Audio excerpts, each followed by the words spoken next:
Hello, hello, and welcome. Good morning, good day, good evening, wherever you are. Welcome back to Outer Wilds.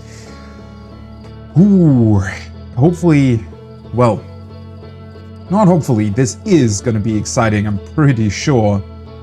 We have reached what, well, at least looks like the ending of the game, question mark? Big question mark still in the middle of my rumor map, so... Whew.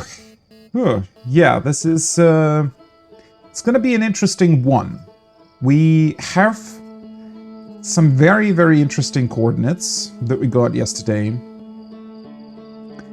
that we still need to input into the very ship the Nomai arrived with in our solar system, in our small little solar system. And, well, maybe those coordinates will get us to the eye of the universe. The very elusive, apparently very, very old planet? Structure? Being? We don't really know. That sent out a signal for some reason, which prompted the Nomai to warp to this very solar system that we're in and made them crash. Well, it wasn't really the signal that made them crash. I guess that was Dark Bramble, as far as we've seen. Either way, it's gonna get exciting. And yeah, I've been looking forward to this for a long time now, considering that is what the game seems to be leading up to, but simply seeing, observing the Eye of the Universe, I don't think will be the end. Well, it certainly won't for the game itself, because we still have the DLC to do, but beyond that, the Ash Twin project itself, I'm not sure how that will connect back to the Eye of the Universe, and whether or not we'll be able to maybe utilize this very eye to exit our, at this point, pretty comfy little time loop. Because I'm gonna be honest, well, 22 minutes in terms of a loop is short, but we're kind of invincible, aren't we? Like, we cannot die, because every time we do, we'll just come back. And considering that we've gone through, at least according to the game, about 60 loops, I'm wondering what that would do to a person, right? Because even in terms of the game, you are really getting comfortable with this loop, and I wonder if once we get out of it, we're a bit reckless, a bit too reckless maybe, because at that point, we're not invincible anymore, right? Either way, let's get this thing on the road. Let's get the show started. Hey, and welcome. Hello, hello. Whew. It's gonna be an exciting one. Let's do this thing. Let's see. Resume our expedition. Observe this very eye, this mysterious thing. It even seems to keep one of the nomad trapped. Nomad? Nomai. The nomadic Nomai, that's what I wanted to say. Queen Popsicle, hello. Whew. You know what? As kind of a celebration, well, first of all, I don't think that we can... I keep getting killed by ghost matter. I don't think I've ever talked to him that way.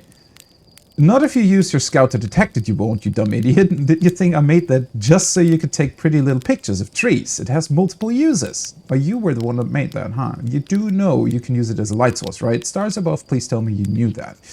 I did know, yes. But for this special occasion, let's roast a marshmallow.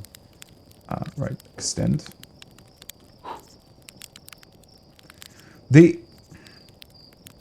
Don't they always come out burned? Is that just me? Or maybe it's the shadow lighting here. Anyways, let's get into the ship. Take one last look at our rumor map.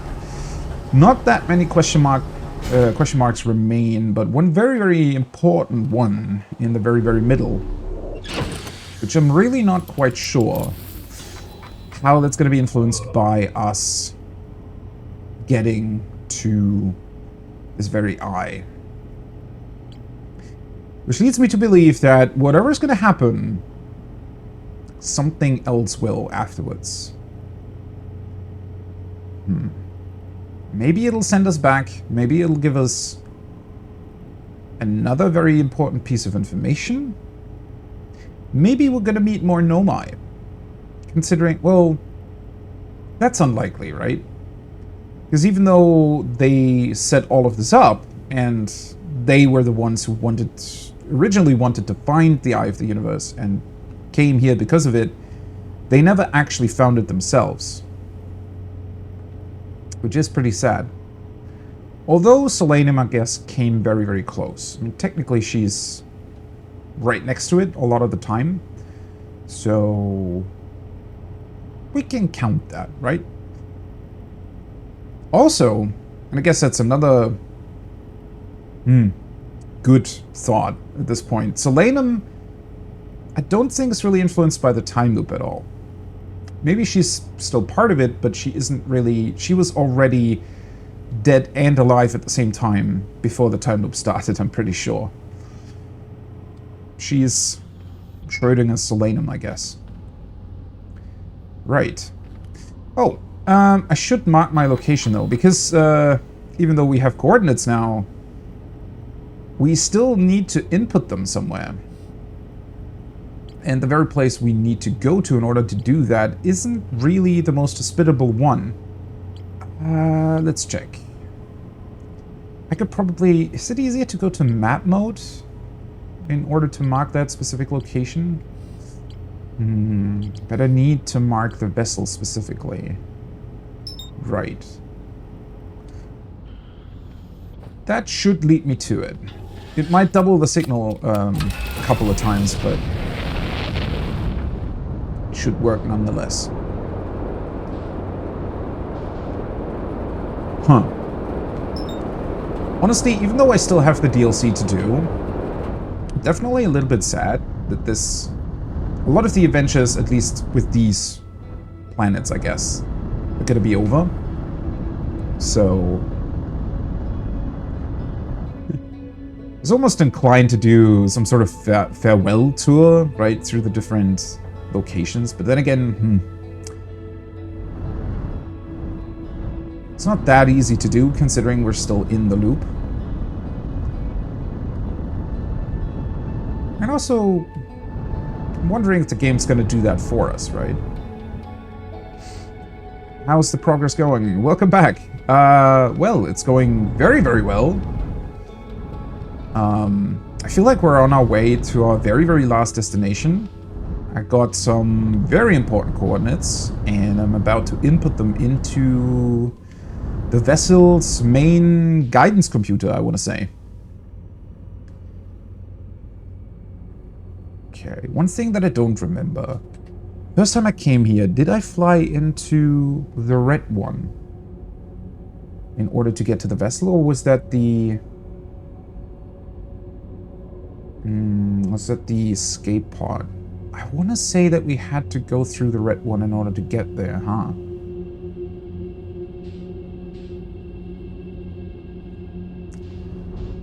It's the more dangerous one, though? Let's just try this. I mean, we're gonna get there eventually, right?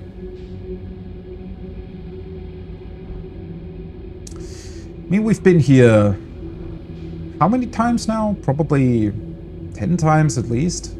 Something like that. Although I have been eaten at least twice. Maybe even 3 times, I think.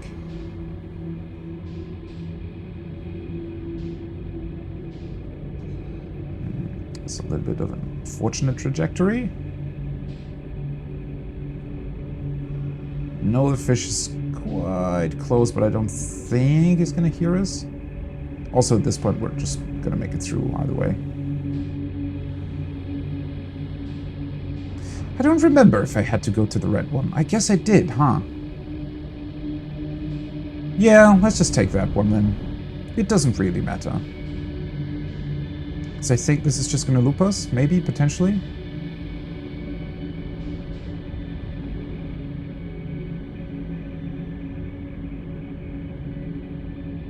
Oh, this is weird. Wait. I didn't realize there were pieces in here that move. Maybe I've never been to this specific room. Although I guess calling them rooms is a little bit weird. This seat? Piece of dark bramble? Either way.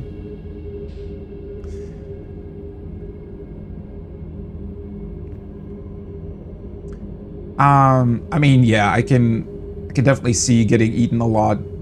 To be quite honest, I mean, after you've been here multiple times, you do tend to get a bit more reckless, probably. This is very interesting, though. I don't think I've been to this specific seat with the floating... I don't even know what that is. Crystals? They look a bit different. They look like huge shards of metal. Not really wood or anything else that we can find here. Seat is more like it, yeah.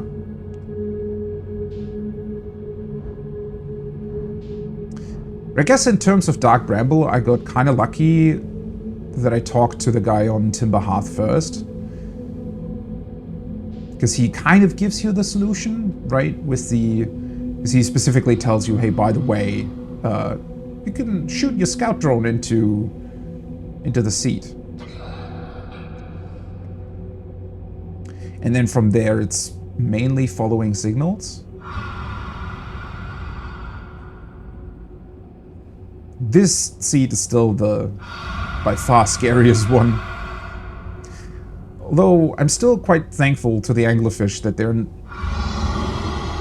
both intelligent enough and I guess not intelligent enough to protect their eggs at the entrance to this particular cave, instead of being next to the eggs themselves.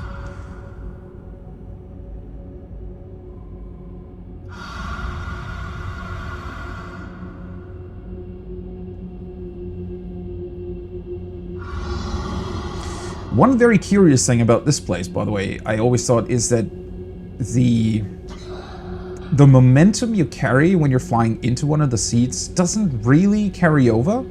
I guess that's because of the weird interdimensional whatever things happening here. You can be faster if you fly into it with a bit of speed, but it's not that easy to do. Especially once you're through the first seat. Getting speed for the second one is very difficult, because obviously you don't want to be eaten in the first one.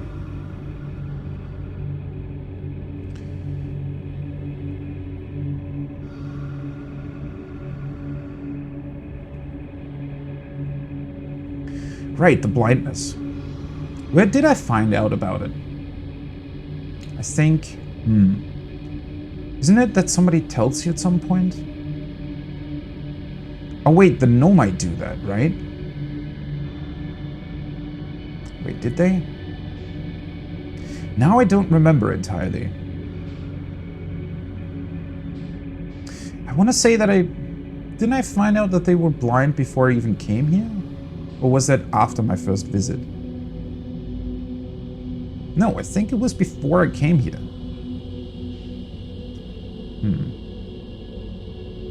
Well, granted, I didn't really go to this place for a very, very long time. Mostly due to just having too much to do on other planets.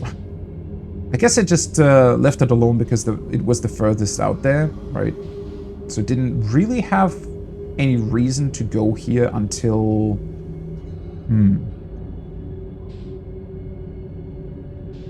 Until I found out more about it, I guess?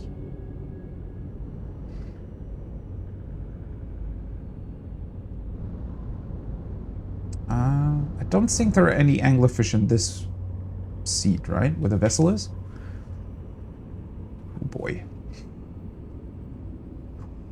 Just hit me again that we're actually gonna travel with this thing.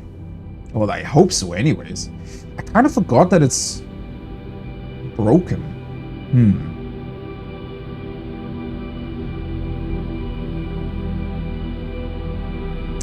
Yeah. Maybe it's just gonna give us the coordinates? Honestly, it would be kind of fun to get coordinates and fly there with our own ship. Instead of taking the vessel.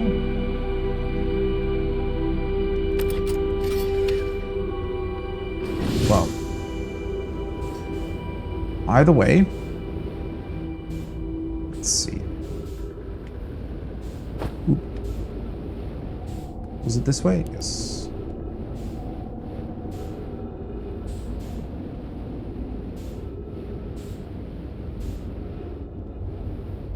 There we go.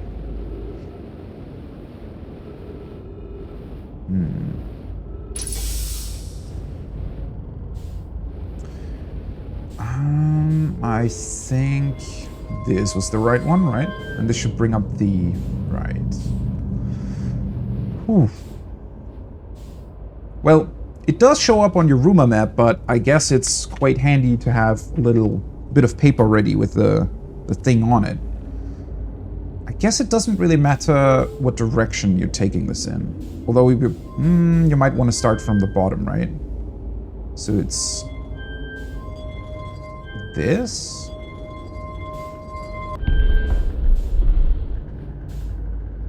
And then the cute little bow tie, which is... Just want to be careful that I'm not activating anything I don't want to activate. This one, and this one. And the last one is a cool runic symbol. Honestly, yesterday after stream I wondered if there are people who have a tattoo of these things, of the coordinates, because I can definitely see that being made into a tattoo, unless it means something weird in some, I don't know, ancient Icelandic language. Because I think, isn't there like a super important, not super important, isn't there like an ancient language that also utilizes symbols like that? Okay, well, anyways, let's hope that this works, because I'm kind of scared that it doesn't. What do I have to do something else? Do I have to put in the warp core maybe? But that one's broken. Or do I have to find a...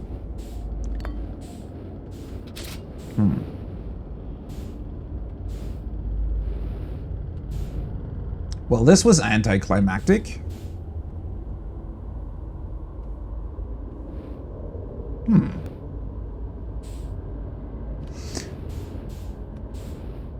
Or does it show me in the room below?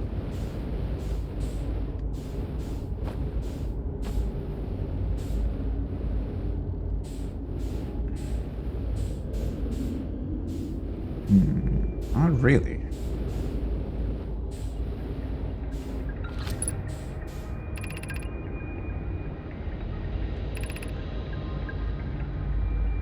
This was just the explanation of how they received the message and everything.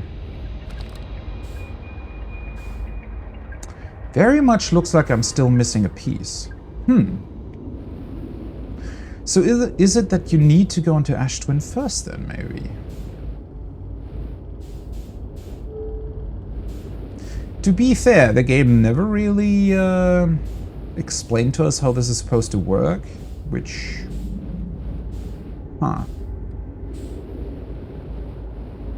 It is weird that this thing isn't really giving any feedback whatsoever. It just takes your input. It even moves the thing down, right? But it doesn't really do anything with it.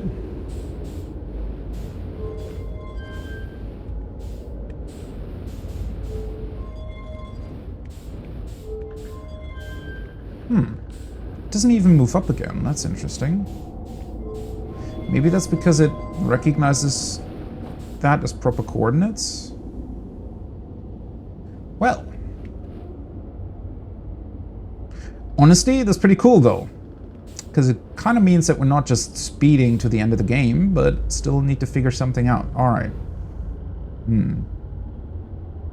Cool. I thought this moved up again. I'm pretty sure that I brought it up last time. Like I moved the thing back up. That's seemingly not how it works. So maybe we do need a working warp core or something? And maybe that's... Maybe we're getting one in the Ash Twin project. Or, alternatively, maybe there's another one of these warp things within Ash Twin. That could also be it. Because I did think it was quite curious that we had to go back here. Although it seems like such a logical connection. Because you can't do anything with this the first time you come here. So it has to have some kind of purpose.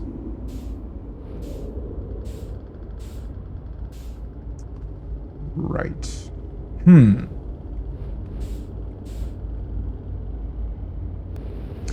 there isn't anything that would change. I mean, these are just the messages that I already read.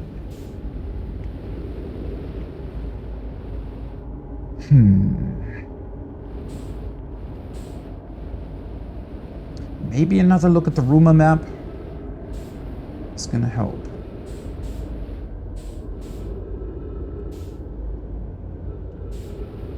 Where's the exit? There we go.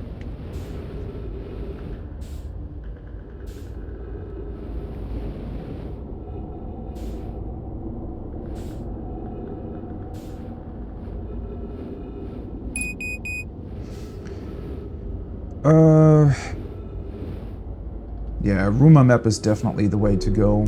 I mean, I know that I'm missing something. The information about Ash Twin. I just kind of expected, since we got the coordinates already, that it would lead us back to Ash Twin once we found the Eye of the Universe. But I guess it is the other way around then.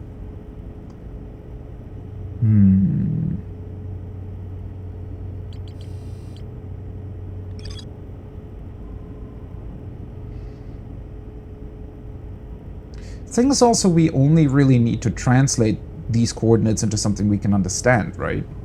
Which is why I thought this was going to work.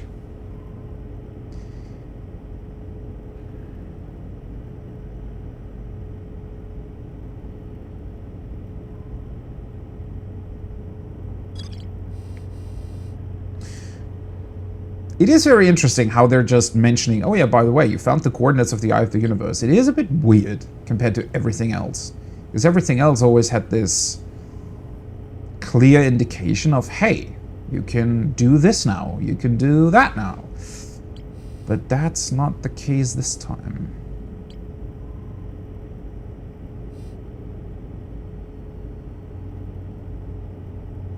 Well, is it though, right? That's not very clear.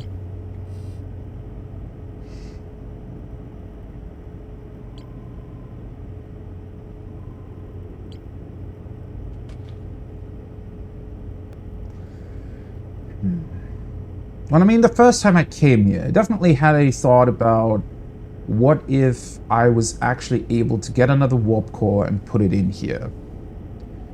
And then I guess if that was to be the case, I could in theory make this thing warp. Right, and before I started, I definitely, I just thought that the thing would warp. I kind of forgot about it being completely broken.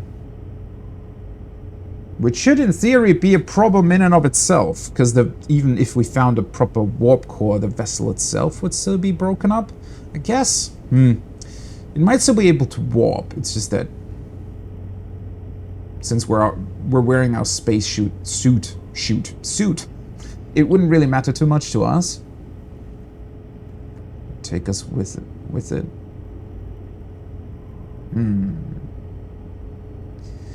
I wish it had still shown something. It would be cool if it gave you some kind of error or something. Hey, by the way, we cannot go there because I don't have any energy to do that.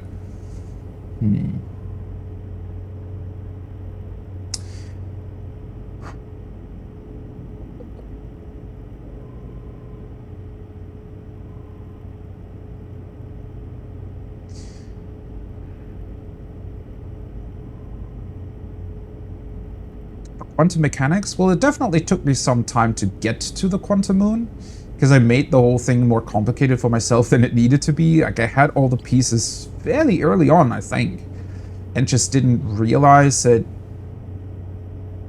it would be as simple as taking a picture of the moon and then landing on it. For the longest time, I thought that I had to do something with the shuttle, but the Nomai shuttle was had some special properties that would allow you to land on the moon, because they were talking about it quite a bit. But then also I did a bunch of other stuff after I figured out after they gave me the information about what was it? Right, about the taking picture stuff. That's possible. And also, I didn't really go to, what was it? The cave that tells you about just turning off your lights. Because that was something that I definitely didn't figure out on my own, or just simply didn't try on my own. And, well, once I had that piece, the rest of it wasn't really that, was kind of obvious from that point forward. So the game's pretty lenient about giving you all the information, right? If you know where to look for it, I guess.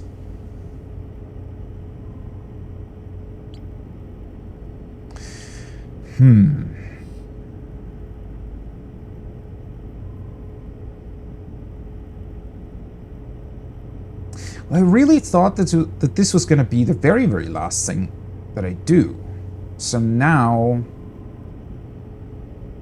it's going to be a bit more difficult to figure out what exactly they want me to do. So we have the mines. All they tell us is that the Ash Twin project is shielded by, or not shielded by, but, well, it's shielded by the rocks that were mined on Timber Hearth and can withstand a supernova explosion. Which I still find interesting, because that technically means that after the supernova, at least a little portion of Timber Hearth should also remain, right? Because it's...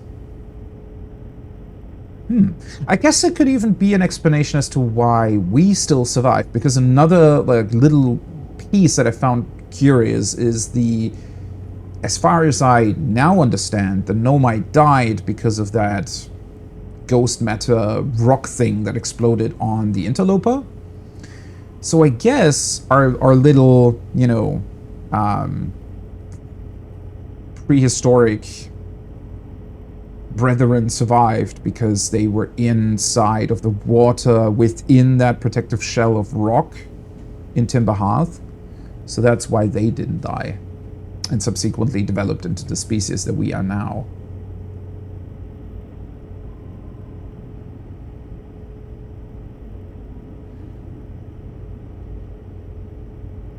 Right, so the Black Hole Forge...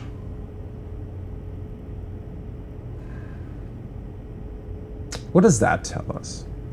It tells us how a black hole works. Well, that's not really that difficult to figure out. It tells us about the alignment angle, which that was the biggest thing. Well, that was what I tried at the very end yesterday, right? Is teleporting into Ash Twin, but realized that it wouldn't work because of the sand preventing us from standing on the teleporter platform. And at the moment where the sand stops, the sun's already exploding, which is why I kind of thought that maybe we had to go to the Eye of the Universe first in order to then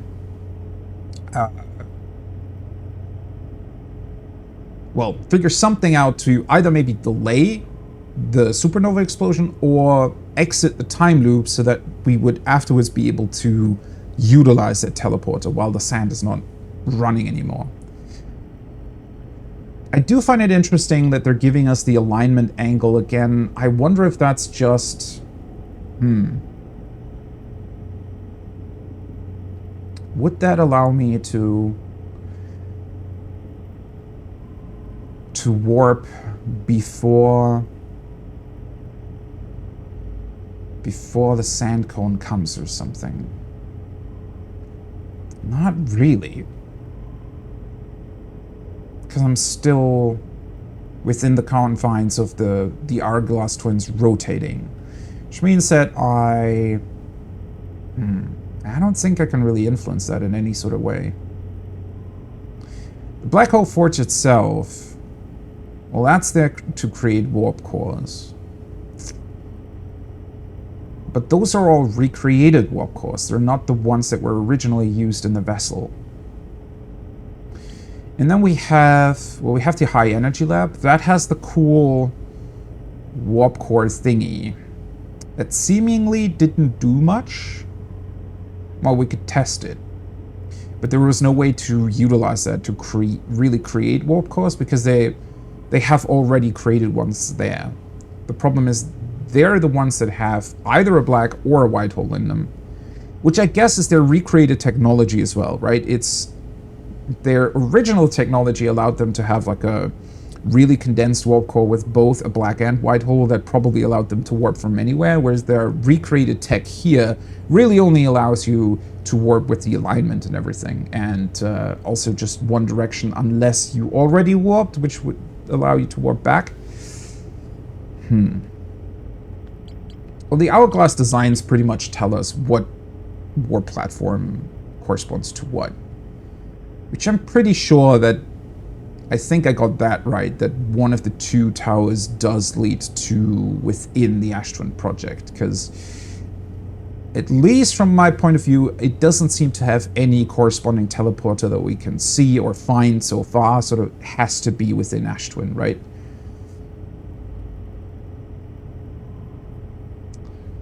And then we have the statue workshop, but that's mostly connected to the memories being stored in the first place, right?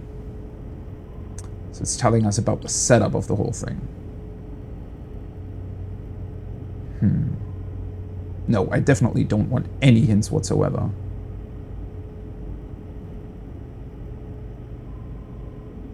Dragon, welcome back. How are you doing? Okay.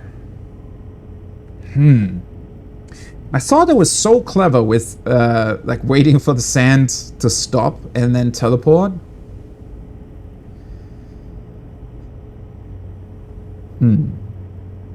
So there's a few possibilities here. Either I missed something with the sand, and you're actually able to teleport before it completely stops flowing, which would be quite interesting, because at that point I would be able to warp into Ash Twin very early. And I suspected yesterday that the reason for why they're not really allowing you to teleport there early is because you will survive the loop anyways. Because that's the one reason why... Oh, yeah, right. Thanks for my PC reminding me that I probably should plug my camera in. There we go.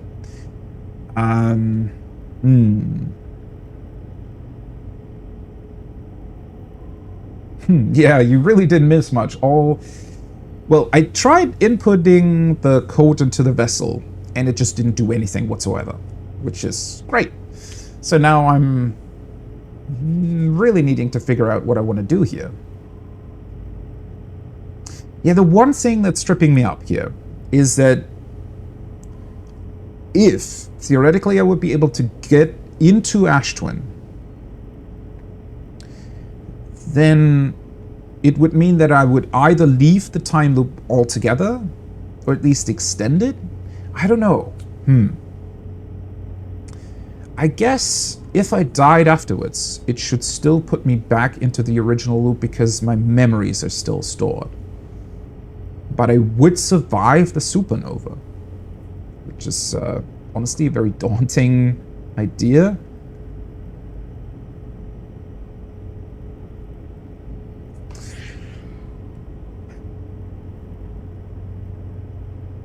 One of my other initial thoughts was also that I could use the high energy lab to just create another warp core.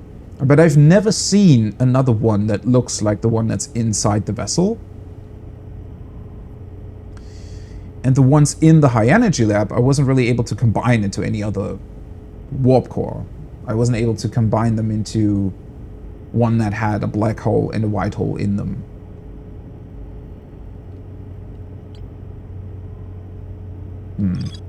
What does this even say? I think it's a long time since I read this. Central chamber inside Ash Twin was physically sealed off. Yes. We know that. Nomad plan to construct technology capable of producing a 22-minute negative time interval, which I still don't know why 22 minutes specifically. Maybe they calculated that that was the time that the probe would need to reach the eye of the universe. Like maybe because they already knew that something else was orbiting the sun, right? So they had to have known at least a rough orbit, maybe. So they thought that 22 minutes would be enough for the probe to reach what they were looking for, I guess. Still seems like a very arbitrary number, and we haven't found any real piece of information as to why 22 minutes specifically. And then we know that the statues record the memory. Oh, right. An advanced warp core was approved for installation in the central chamber of Ash Twin.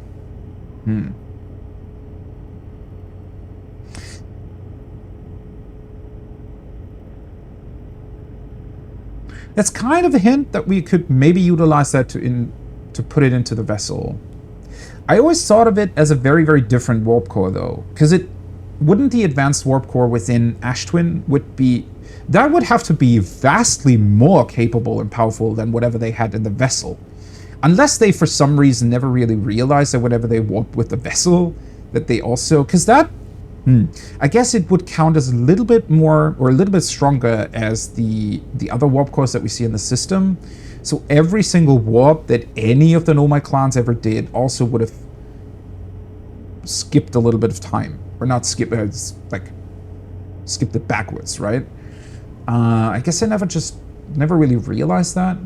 It would be pretty difficult to realize if you're actually warping from system to system, right? Because you'd have no real reference point of seeing that unless your, like, onboard computer would be capable of calculating it somehow.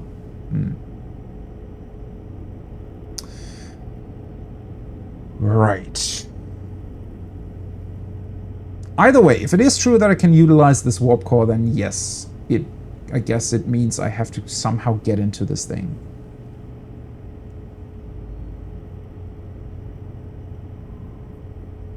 Well, one thing that I can definitely do is just take another look at the outer shell. Oh, well, I guess I'm kind of in a bit of a bad position here, huh?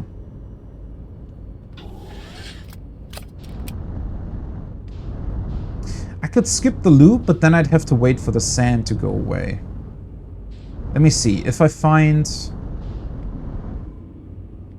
the exit should technically just get me outside of the planet, right? Because that's what they always do.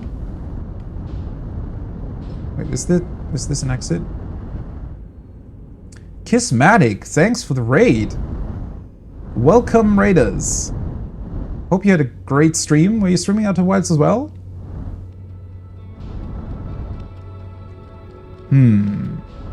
So we're out now. Right, I don't think that much time has passed, because I spent a lot of time looking at the rumor map, so hopefully I still have some time to look at it. Although from this distance it does look like some sand has already left. Or not some, but most of it. But it might give me a good opportunity to look at the core, and then I can figure out during the next loop. It looks to be an already pretty angry sun, yeah.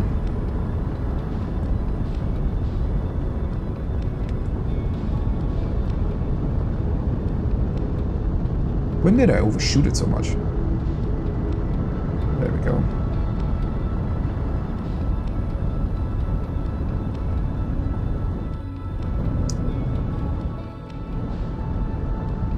I mean, it's still flowing though, so hopefully you get some time to look at this thing again.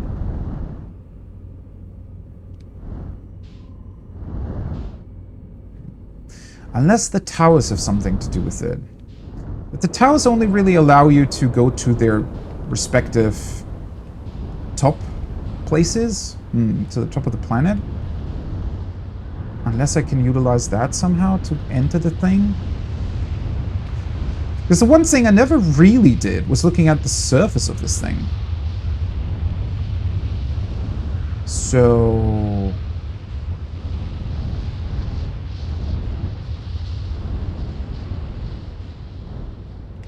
Oh, that's just... that's the entire sand cone. For a second there, it looked like there were two. That's because of the things in there. I'm currently trying to find an entrance into Ashtwin, because I feel like I have all the information I need. But I'm lacking an idea of how to do this beyond just waiting for the sand to stop and then teleport into it. So I feel like I just need another piece of information that's going to tell me how to teleport without having the sand blast me off of the teleport platform. The thing is, though, it doesn't really look like the planet itself facilitates a lot here. Wait, is the sun? Oh, no, it's just getting really close. I thought for a second that the sound meant that it had already, or would already explode. I mean, there isn't much here. Logically speaking, since we do survive the loop every time, that has to mean that Ashtwin really was successfully sealed off, right?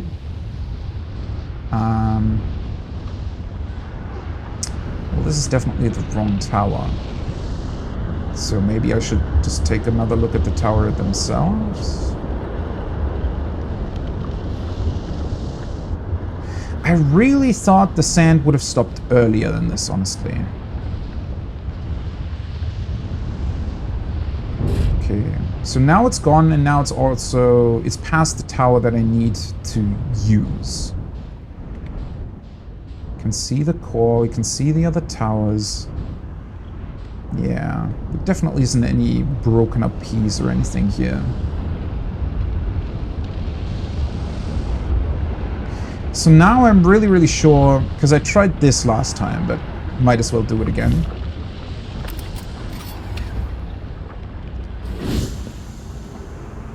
If I go here now, if I stand on this platform,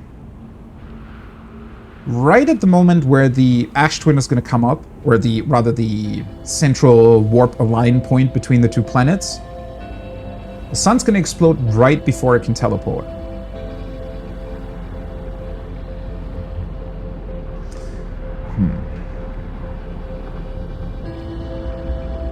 And I don't think standing on like one of the sides specifically is going to help much. You just went through the same thing? Oh, that's so cool. I hope you had an equally great experience with the whole thing as I did. Because this game really is something special, I have to say. It's honestly really, really unique. In a lot of different ways. Yeah, I wonder if I can... maybe there's a way to change the align point of the teleport? How did I do that, though? Because you can do that on the Whitehall station, but that's because you can literally rotate the entire thing. There isn't much else here.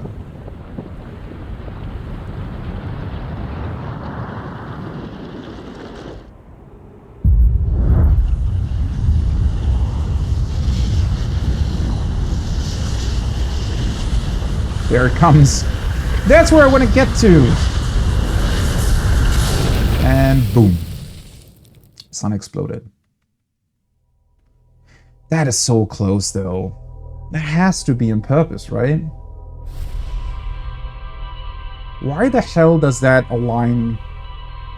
Well, it doesn't align super well. It definitely looks like I would have to survive at least, I don't know, 5 more seconds or something.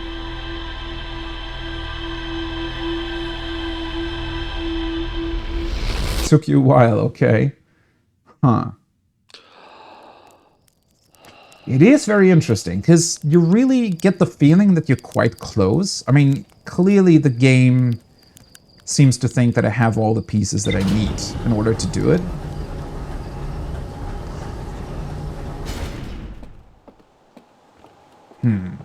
Let me have another look at the ruler map. There are definitely bits and pieces of information that I don't seem to be utilizing. The problem is that I don't know how we would even do that. Because we have a couple of especially this, I feel like is very, very interesting. You did it on accident? Well, honestly, it's really, really cool to see how many of the things in this game, well, you can discover a lot on accident, obviously, but it seems to be another sort of core design philosophy of the game, that it's guiding you when it needs to, but when you're figuring stuff out on accident, it works equally well, and I just find that to be so brilliantly done throughout the whole game, right? With everything, really.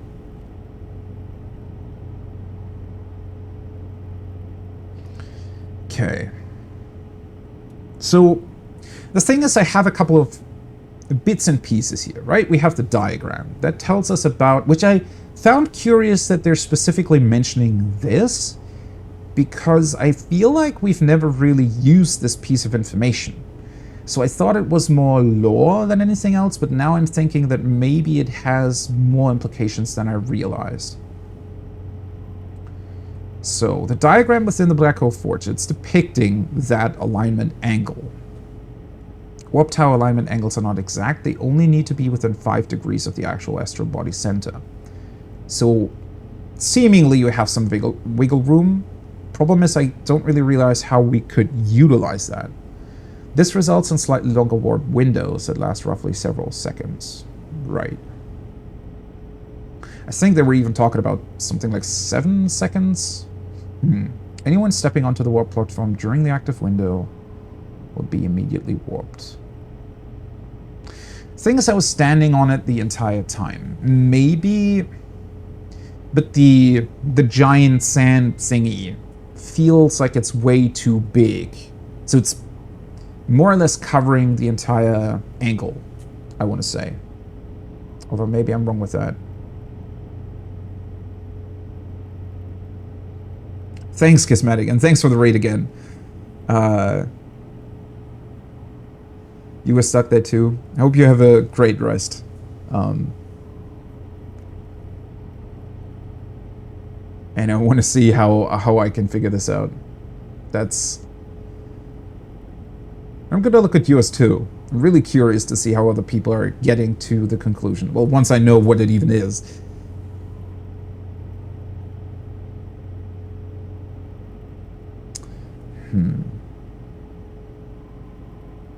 I find this really, really sounds like it's incredibly close to what I need, right? We need some sort of way to maybe trigger the warp early,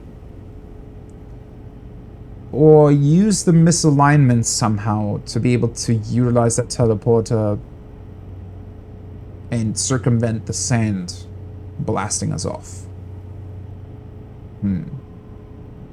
So I could try just standing somewhere else where we're not getting, you know, blasted off the platform, and then running to it while the sand is going through, but I don't think that's going to work.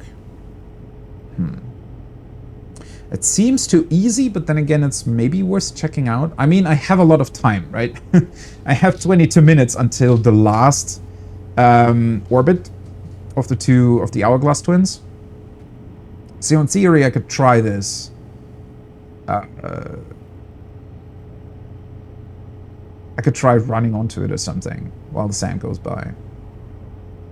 But with how close it is there at the end, I feel like, well, that's just a feeling though. It's not really based on anything. But it would be pretty awesome if you're basically getting to safety at the very second where the supernova goes off, right? And that's too much of a coincidence, or, well, it's not a coincidence, right? It's too close to feel like it's just random that the teleport destination would come up right before the sun explodes. Or right after, I guess. But the statues are not really going to help us. I don't think, anyways. Quote the memories, sent those memories to the storage unit.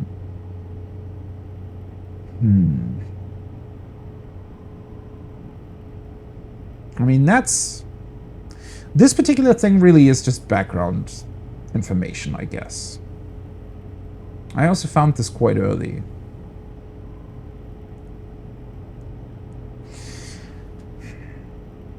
I also wonder, so the game gives you a lot of different points throughout, you know, gathering information, finding stuff out, where you get projection plates that show you the inside of Ash Twin Project, right? It makes a lot of sense because that's their, you know, super big project they were building. So that's why they had all the projection plates and the messages going back and forth between the, I guess, construction crew on Ash Twin and the other places where they grabbed all the stuff that they needed. What exactly would that projection show me? I feel like it has already shown me everything I need. There is some sort of ring. The statues with the memories are there, and I suspect that the ring has the teleporter on the outside or something. It's probably also like a gravity ring, like on the Whitehall station.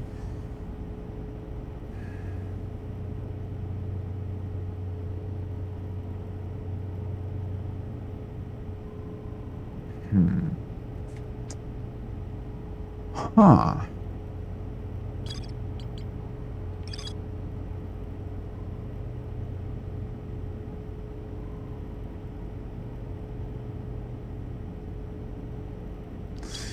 I feel like I have an idea. But I'm wondering if I'm making like a wrong assumption here. So, we have a couple of different warp towers. Might not have enough information on that. Because I was just thinking, what if I took every single warp? But that wouldn't really... Doesn't that only influence my location? How would it influence everything else? Or does it influence everything else? Because for a second there I was thinking, what if I just took every single warp tower? In theory, I'm always arriving a little bit ahead of schedule, if you will, right? But that would only be a couple 1,000ths of a second. Maybe it's enough, but it doesn't change. Because what I would need to change is the supernova or the alignment of the hourglass twins, not my own location, right? Unless somehow that corresponds to me being able to warp slightly early? Huh. Yeah, I have a lot of time. Which is what I was thinking here, is that I could actually utilize the entire time loop.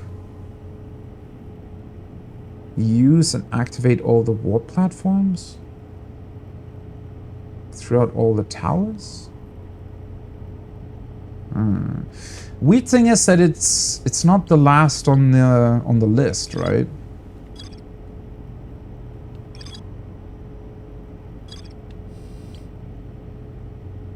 Because the sun station's the last one.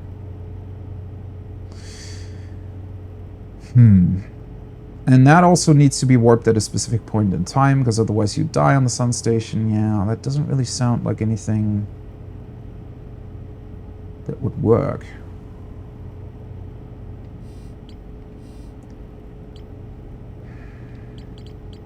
How can I utilize this? It's a black hole.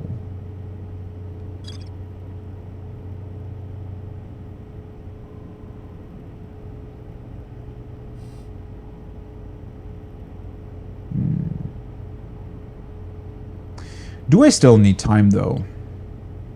Once I'm inside of Ash Twin, can I not just survive? I guess. Well, true. If I want to use the vessel's warp core, that would mean that the vessel should still exist. Which I guess it doesn't after it explodes, right? So maybe it's not the cool last second warp that I thought it was. But that would make it even more complicated.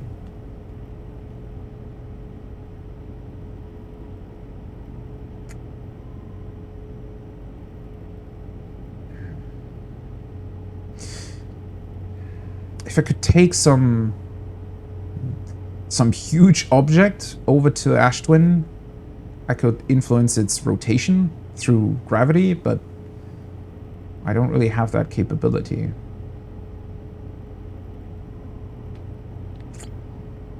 Huh.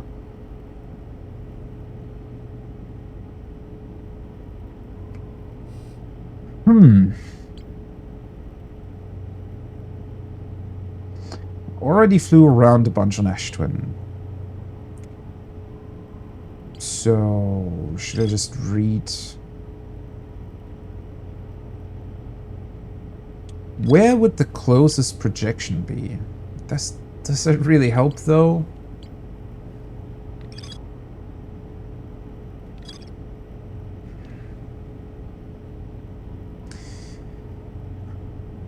White Hole Station Warp. Alignment.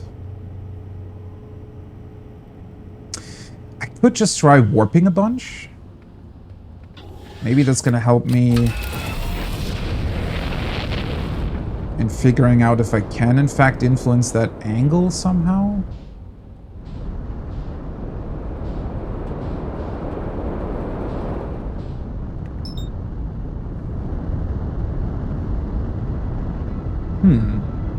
This really is the biggest mystery the game's presented so far, I want to say. Because for everything else, even though there were definitely some difficult mysteries to solve, it felt like they always gave you like a pretty direct hint. Whereas here, it's just saying, alright, now you have all the pieces, go and do it. Which I appreciate, because, you know, it probably makes it all the better once you figure out how it's supposed to work. I have the towers here. I mean, Ember Twin really isn't going to help us much, huh? But might as well... Let's see. The first tower that should be visible is the one that leads to Giant Deep, I'm pretty sure. I can't really enter the sand either, right? Or... because I'm pretty sure the other tower isn't really different to this one. They both just allow you to get to the top of it, yeah. The elevators always go up, not down. Right.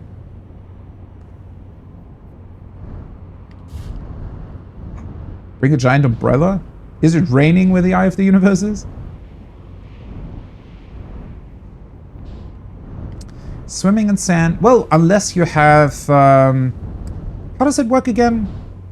I do remember, I think it was Mark Rober on YouTube who built like a sand pool. And if you input some like vibrations into the sand, you can actually swim, like properly swim in it. It's going to behave like liquid. Probably really fun to do, but not that easy to replicate, I guess. Where the hell are the towers anyways? I guess I do have to wait for a little bit longer for them to appear.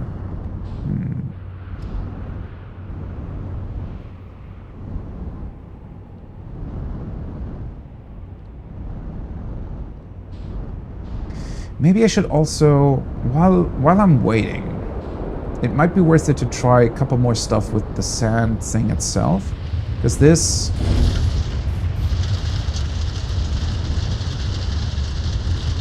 I want to say that the thrust of the ship definitely seems to be strong enough to hold you down.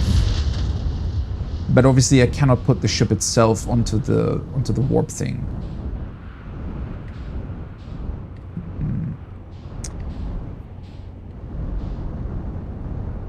Are these the twin tower? This is for the sun station, so this is the last one? Was I wrong? Is Giant's Deep the last one that appears or the first one? Maybe the sun station's the first one. It's kind of what it looks like.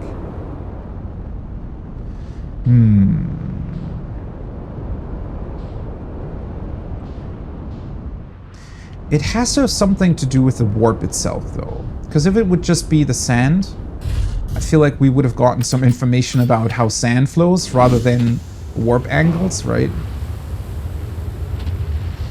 So if I do this, even if I push down, right?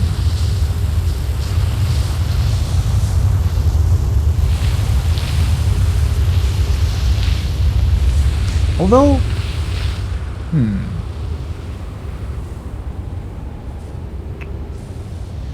one thing that I haven't even tried that now seems like a almost too simple solution.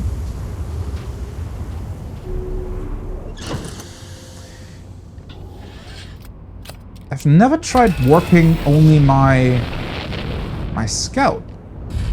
Now that I realize it. Maybe I can warp the scout. Because that sticks to surfaces, right? Is it even influenced by sand, or would it be blasted off as well?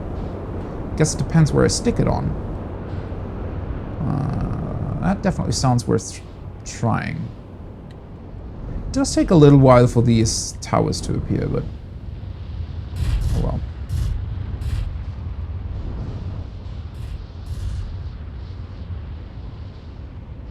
well. 4 garlic toast. To be honest, garlic is always the best.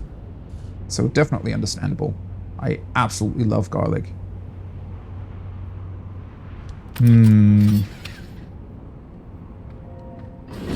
Just make an entire planet vibrate. Yeah, that would be...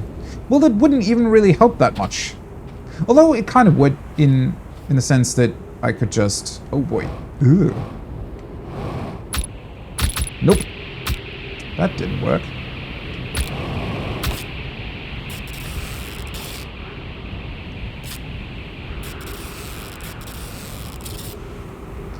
Already kind of late in warping from here.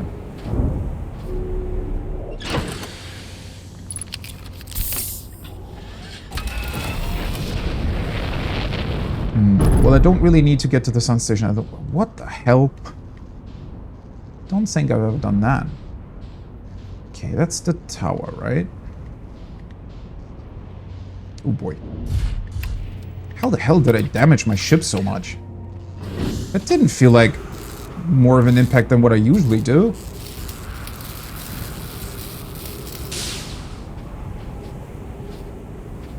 Wait, what?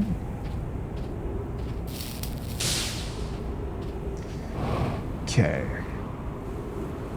So that's our mysterious tower that we somehow need to utilize.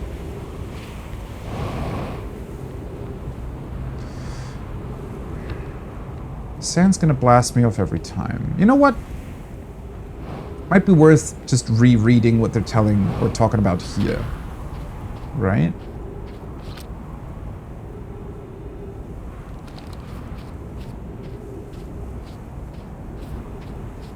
I think the scroll was up there, correct?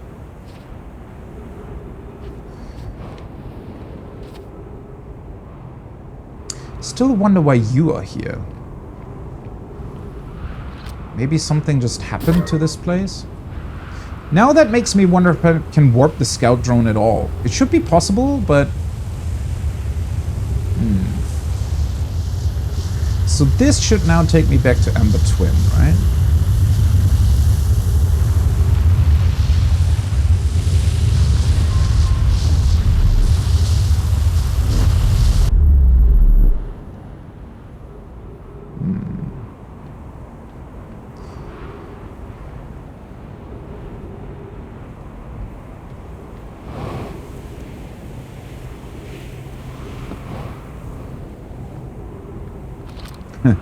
Well, apparently that's a thing that you can do with manually landing on the sun station. I haven't tried so far. Does seem like a fairly complicated thing to do, honestly.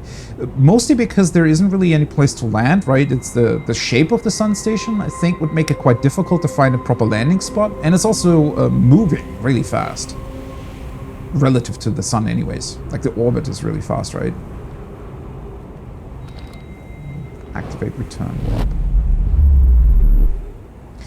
So, I mean, looking up at this, right? This seems to be the alignment angle. But now I'm not standing on the platform anymore.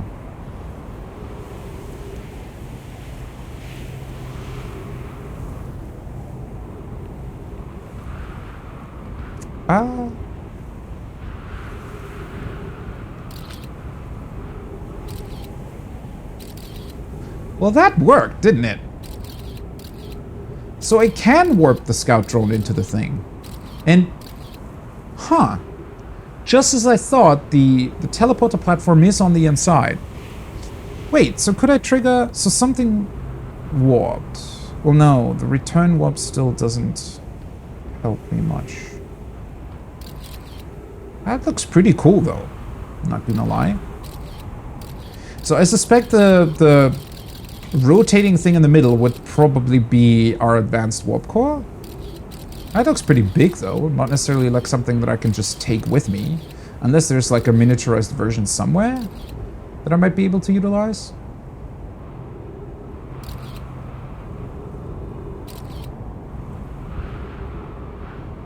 Oh, those are plans. For a second there, I thought those were dead Nomai. Which would have been weird. I feel like that direction is where the memory statues are, right? It looks like there are some masks that are lit up. Why can I see that much? That's weird. Okay, where would I... This should trigger the warp early, technically, right? If I stand on this side of the platform.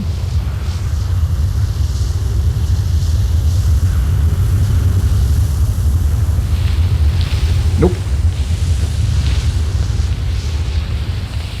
Okay. So simply utilizing the alignment angle, I feel like it's not the right call.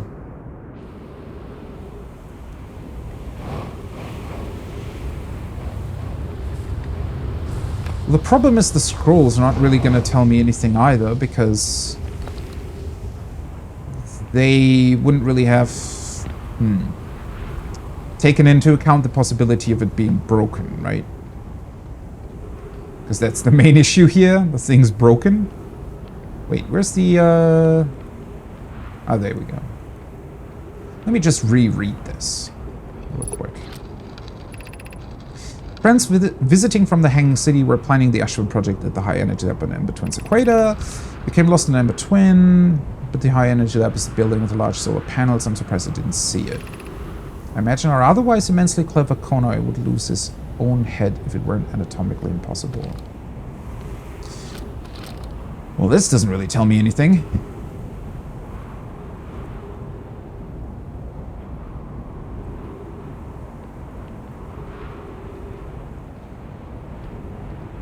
Well, I didn't really know that I could warp the scout either, right? It just seemed like a logical thing to do, because technically that sticks to a surface, so it would mean that the sand doesn't really move it up. The problem is I can't really utilize that capability, it seems like.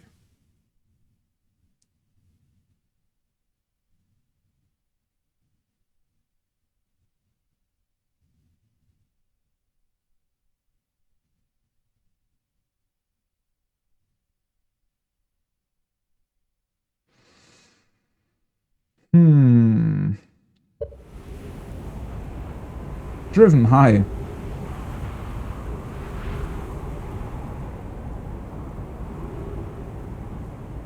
I love how the scout is just constantly rotating within Ashtwin now.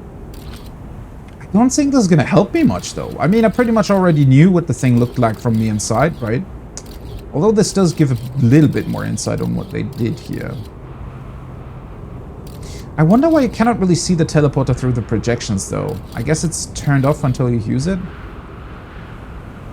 Or maybe maybe there's something in the way. Might be that the center of it is like in the way of the teleporter? Cool. So now I have the scout within the thing that I want to get to. It seems like such a simple, or not simple, but it seems like I'm very, very close here. Almost to the point where it's... Like, how is the sand this annoying? I would have never thought that eventually the weird sand cone is going to be the problem that I have to overcome.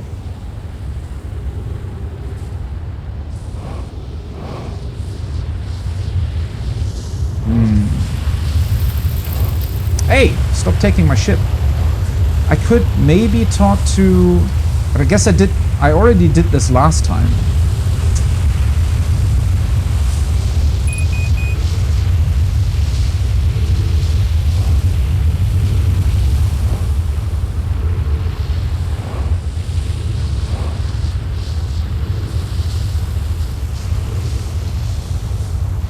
come back here for a second. Is it constantly... It always flies forward into the sand cone again. Well, that's annoying.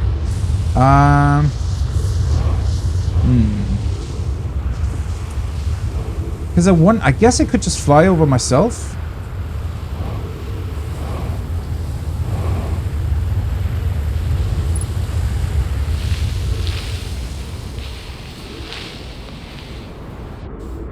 There we go.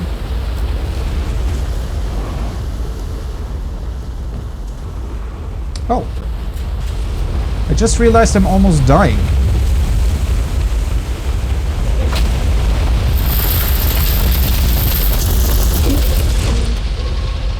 That was close. This time I made it.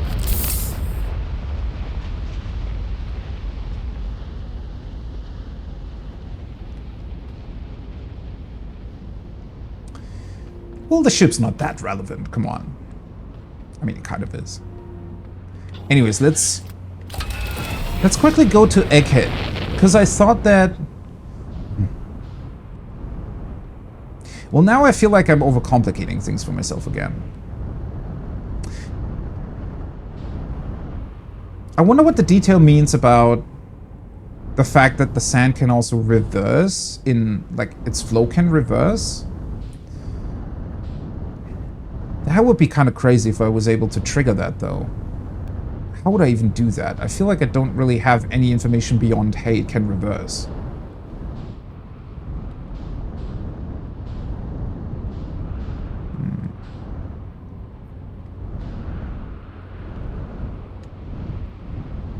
I have the gravity cannon here. I could try shooting myself into the teleporter at the correct moment. But I don't think I would survive the impact. Unless the warp would prevent that. I feel like I'd have to get insanely lucky to do that, though. Okay, where the hell are you? Oh, there we go. I thought his smoke plume from the fire was bigger than it was. I guess not.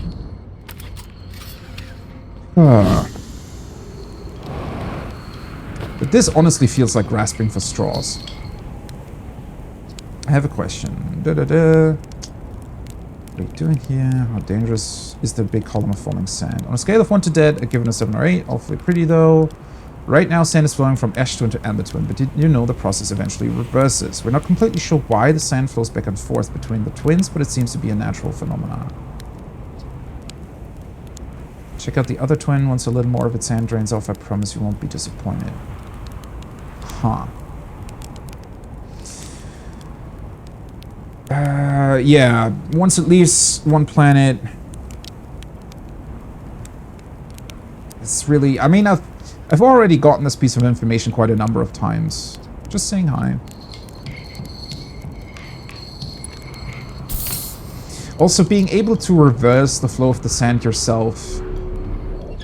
It does seem quite far-fetched, considering that nothing ever really hints at you having that sort of capability. I wouldn't even... Well, that would also mean that we'd somehow have to find out why the hell this is happening in the first place. Like the sand flowing from one to the other, I mean.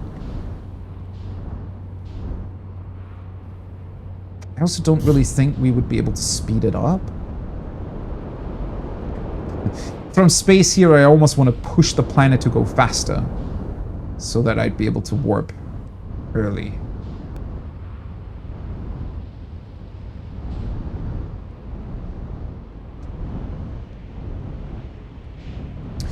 The towers themselves are also still very interesting, but it doesn't really feel like they have any sort of meaning or significance behind them.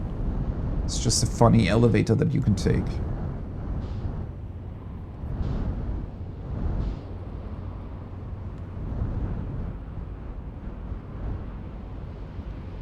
Huh.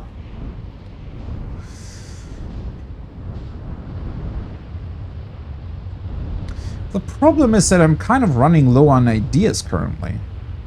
Because it seems like I'm so close.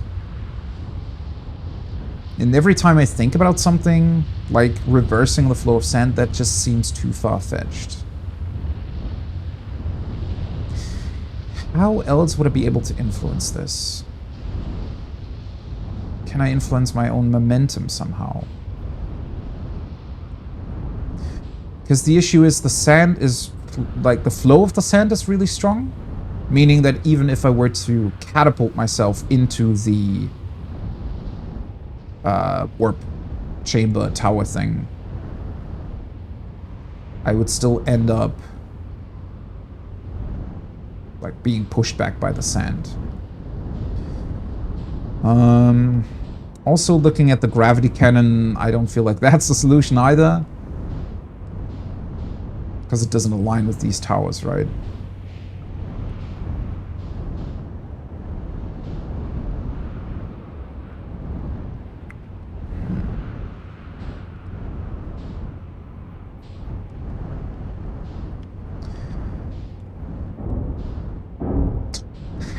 Parking the ship here also doesn't really feel like a good idea. I mean, the sand's still gonna influence myself, so... like, my character? So that doesn't help either. I could shoot the scout drone. I cannot really land here. There's no way to build, like, a roof or anything on it. I also don't have anything that would make me able to do that. The message itself didn't really do much.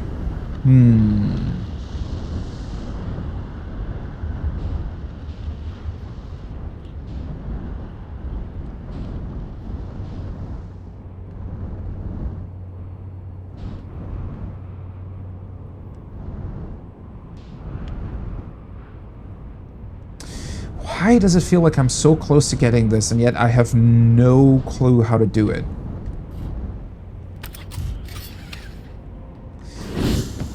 But the other warp platforms aren't really doing much either.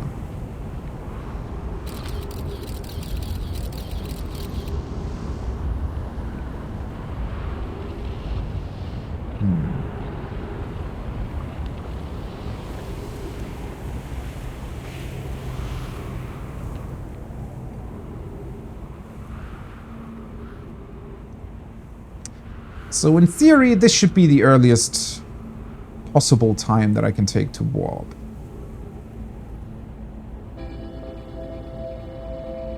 In terms of the alignment. Because the planet comes up right here.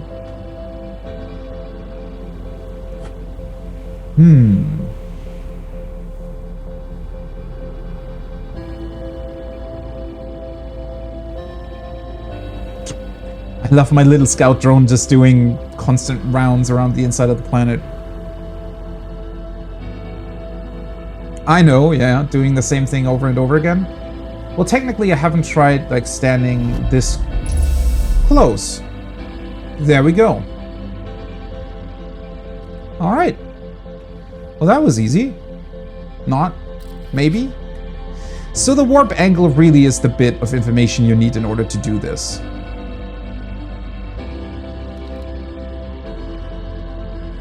Wait, why was it so early this time, though? It felt much earlier than it was before.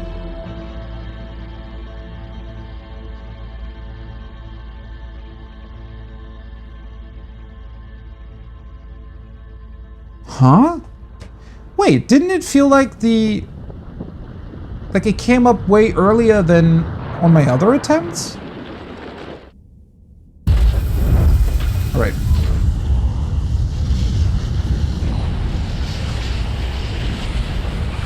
Wow.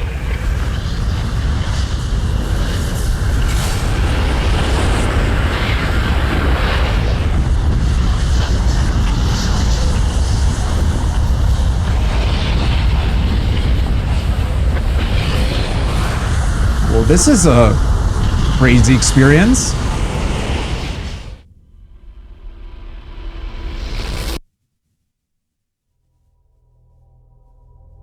Oh.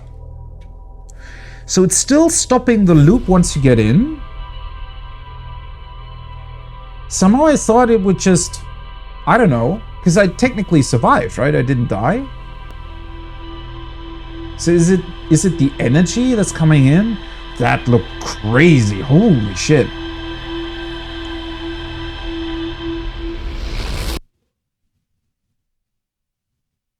I'm not even quite sure what I just saw. What the hell?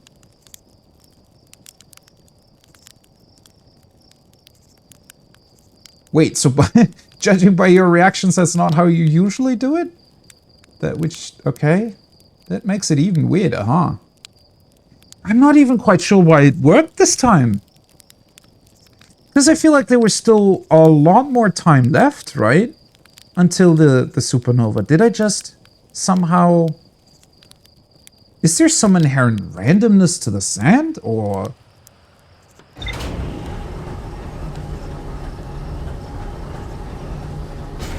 Do the planets not always rotate the same way? Did I do something else that would mean that I could teleport earlier than otherwise?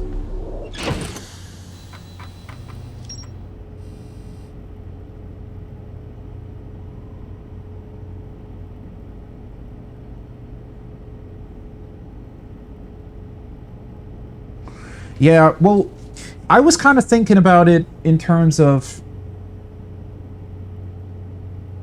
Well, I had the idea that the reason for the memory surviving, the reason why the loop can even exist for us, is because inside of Ash Twin, you would kind of be safe, right? Because it doesn't explode during the supernova, but I guess it still triggers the loop somehow. Which, that's weird. Why does it do that? I mean, the image was pretty awesome, being in there while the sun goes supernova. So, the like these cables that are coming in from the outside, right? They're essentially providing all of the energy that Ash Twin needs, and they're just lighting up like insanely with light and everything. So there has to be a lot of energy coming in from the outside when the sun explodes, which that's really cool that they added that. Also, the middle part, does it only open like really close to a supernova, or did it open because I approached it? I wasn't really sure about that. So there's a small little black hole inside of that thing? I wonder if that's giving us an opportunity to escape and somehow warps us back too, right? Because the idea is that they built the Ash Twin project in a way that would allow them to create a 22-minute time loop. So I feel like whatever kind of warp thing you're able to do within Ash Twin, maybe that automatically resets the loop, and that's why I would be able... Because, well, if I try the same thing again, I'm still kind of running out of time to really do anything within Ash Twin, right? Because I definitely want to take a look around. I'd imagine there's also probably a couple of messages writing. Well, there have to be, because there has to be a projection plate inside of Ash Twin, right? Because that's how we were able to read all the messages back and forth.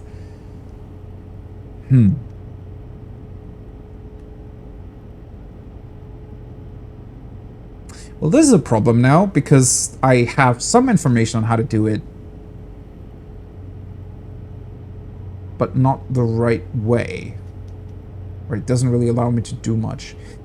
Of course, I could just do this over and over again and very quickly grab whatever I need to.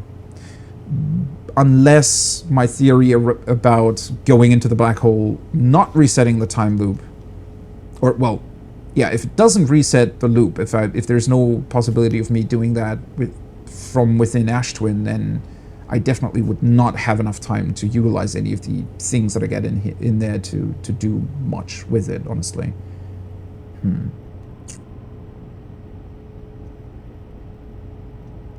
There's an even more random way to do it? That sounds interesting.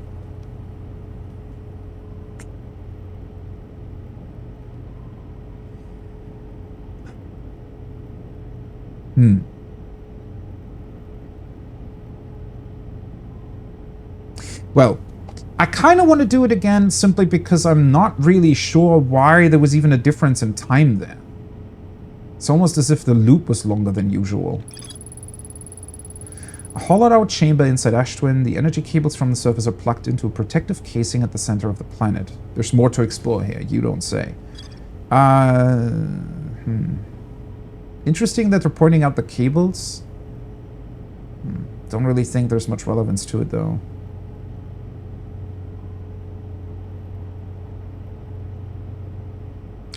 Appreciate that. Must be pretty weird, you know, when you yourself know kind of the solution, and I'm sitting here and feel like I'm running out of options, yet at the same time have kind of found the solution, but also somehow not. Huh. I'm not even really sure why that worked. Was it because wait. Yeah, I did warp to... No, I didn't. Wait, did I warp to Ember Twin? No, I did not. So there was no time shenanigans, rewind stuff, weird approaches going on.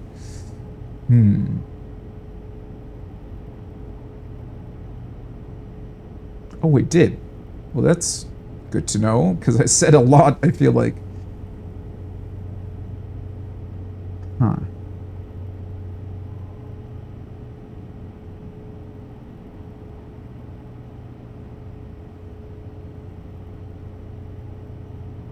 Also, I really want to know why the hell the time loop still starts.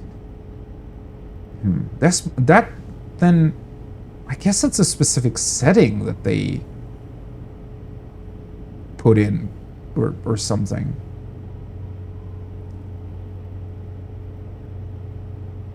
Because I'm not even sure what would happen there. Like, what just happened to me? Has Ash Twin the capability to kill me? Or is it just... I guess it kind of has to, right? Even if it would reset my memory somehow, it still has to... Or maybe it kind of deletes itself or warps itself back? I guess, that's the way of thinking about it, huh? Maybe the whole thing, like the whole weird core that they built, all of it, utilizes the advanced warp core within itself to warp itself back 22 minutes, right? I guess it's how you have to think about it. Although at that point, I would also wonder how...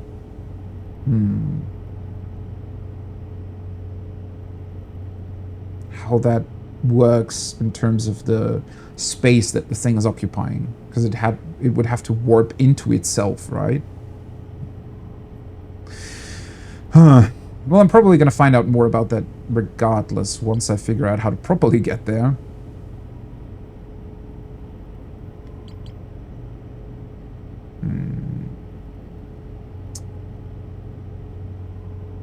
Honestly, kind of just want to try the warp angle again. Something about that just felt off this time.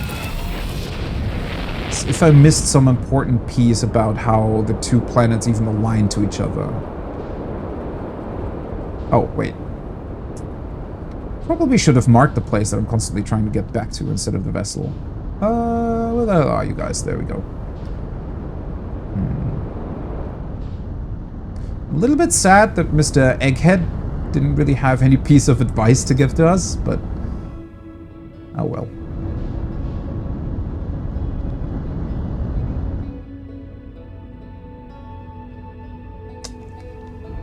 You know what? Well, sand's gonna take some time to flow away anyway, so just for funsies, I want to check if, like, what, oops, not you, I want to do that. I want to check what kind of alignment the gravity cannon has, but I'm pretty sure that it just goes past Ash Twin, which makes sense, because the gravity cannon is there to actually shoot you towards, well, not the planet that is right next to this one, right? Because that would be kind of dumb. Let's see. Might align to a lot of stuff, though. Sun Station, for example.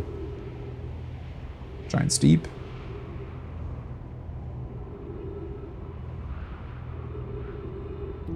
If it ain't broke, don't fix it. Well, it's kind of broke, right? If I'm only arriving there about 10 seconds before the sun explodes. Although it was quite a bit longer than that, right? I just stood there kind of being awestruck by everything I saw. But I had about, I want to say, I don't know, 20 seconds? 25? That might also be because I guess the thing doesn't really trigger the time loop instantly when you're inside of it, because it doesn't explode right away.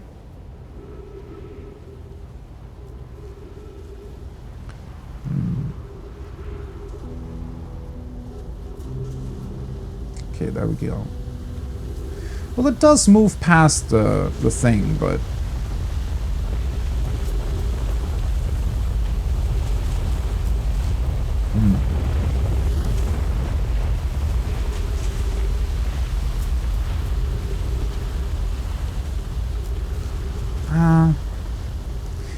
Well, that was slightly off, I think. Unless I could, like, move into it, but that would still... I mean, it would still require me to basically survive the impact as well. Unless there was a way to warp. Well, yeah, if the warp takes you before the impact, then maybe. But can I even trigger it while I'm inside? Only with the ship in it, right? And the ship can't really land on the teleport platform either.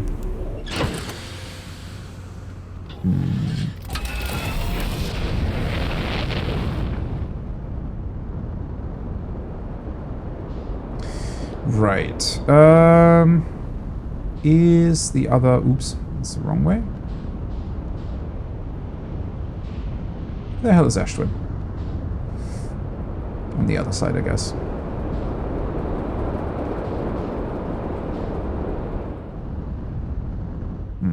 It really does take some time for it to reveal all of its teleport destinations.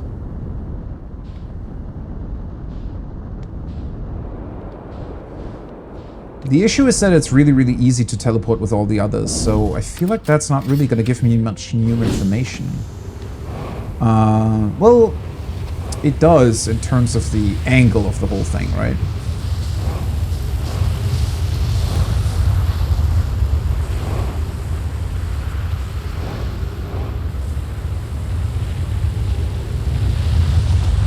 Ouch.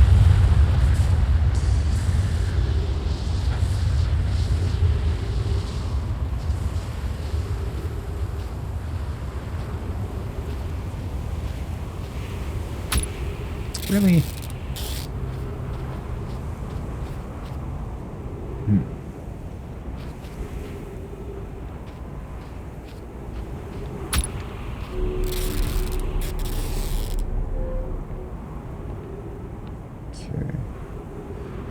So, what I just did was basically stand here, right? Which would trigger the teleport early. No, wait a second. Oh god, it's really dark. That way would trigger it early. Because that's where the sun station would come up.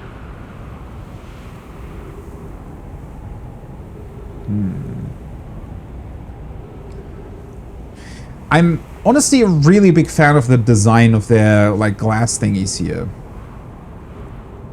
Well, this doesn't really look quite that early, though.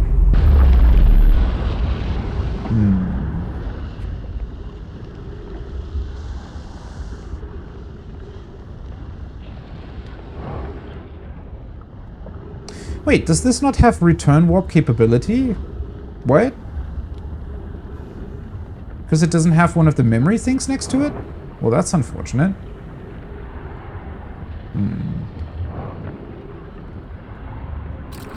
Oh. Right. 6 minutes, 50 seconds.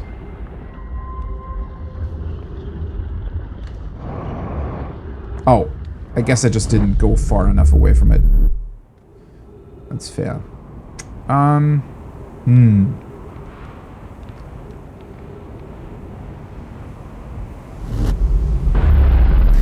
That is very strange, though. Because that didn't really look like the angle changed anything whatsoever.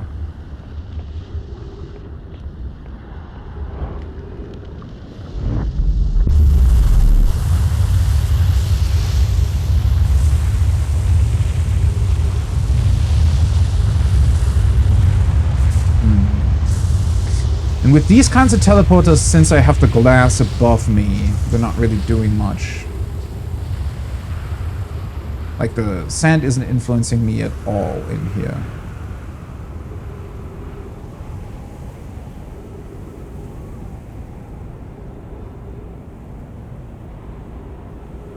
Okay.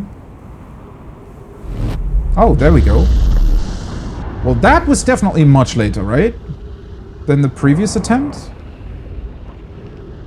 So there is a definite change between the angles you can take. Because now I stood on the very edge here. Wait, was it here?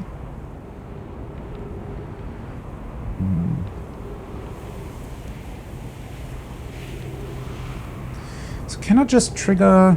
Let me see.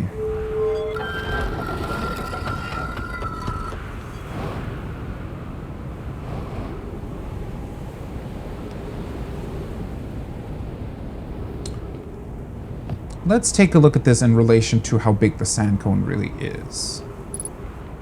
So in theory... Wait, this would be the late one, this would be the early one, right? So can it teleport me before... Because... Last time I tried it, it was at the end of the loop. Maybe I can do this every single time with before the sand cone actually approaches. That would be a very simple solution then.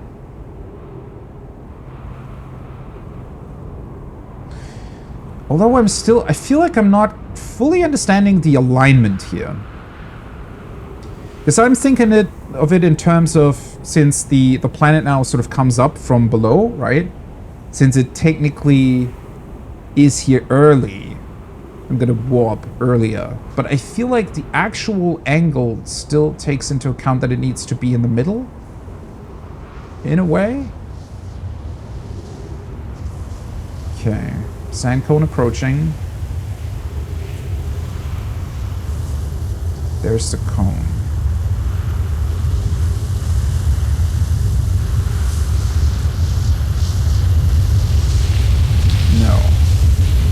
So while the sand is there, it still doesn't work. Unless I was standing on the wrong side of the thing.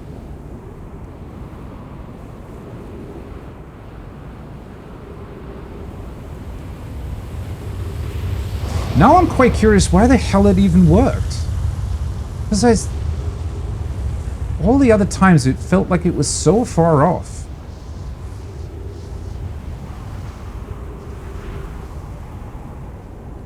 Or, see, this is what I'm misunderstanding here, I think. Is maybe since you're basically looking at it the wrong way, right? So standing here, if I just look up this way, technically it comes up from below early, but the actual angle is reverse. Kind of like light enters your eye or something, right? So it's technically the late angle. So if I stand back here... Does it come up early now?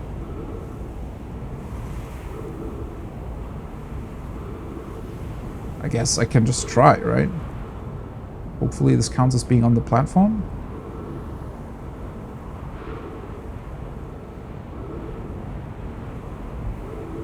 Well, at least it's worth one more try. If this doesn't work, and the sand cone grabs me again, then I need to figure out something else. Oh, well. I always forget that there's no oxygen here. Somehow I always think that the... heavy breathing, indeed, yeah. I always think that the cactuses also provide oxygen. Like the trees. I guess that's not the case. Well, I can just... Let's maybe just chill at the campfire for like 3 minutes so that I don't have to... I don't have to wait for the sand to go again. Although I still find that it's a very nice detail that the breath you take after you've suffocated is different to when you just die to any other cause. It's very realistic. Almost a bit too realistic. Honestly, the Probably the worst death that I've had so far is when you're getting crushed to death by the sand. So when you're inside a cave and the sand, you know, rises and crushes you, that was a very, very nasty sound. Especially because it also lasts a long time. Like it takes, I don't know, it was at least 5 seconds or something. Oh, I didn't actually rest at the campfire, did I? Oh well, let's use the other campfire. Much easier to do anyways, because then I can just see how much sand remains.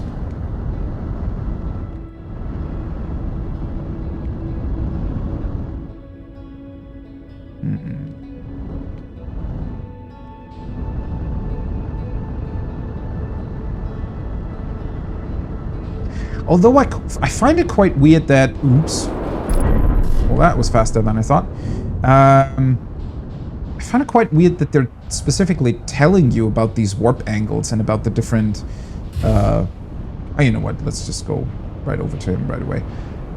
They're telling you about these warp angles, but aside from here, I don't think you're ever really in need of using them. So I always just thought of them as a really nice detail. But if this is not really how you're supposed to do it, then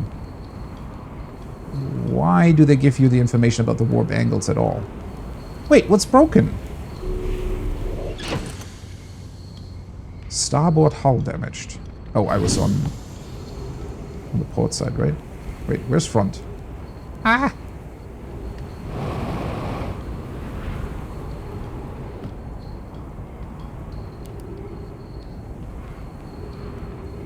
Yeah, honestly, where the hell is front?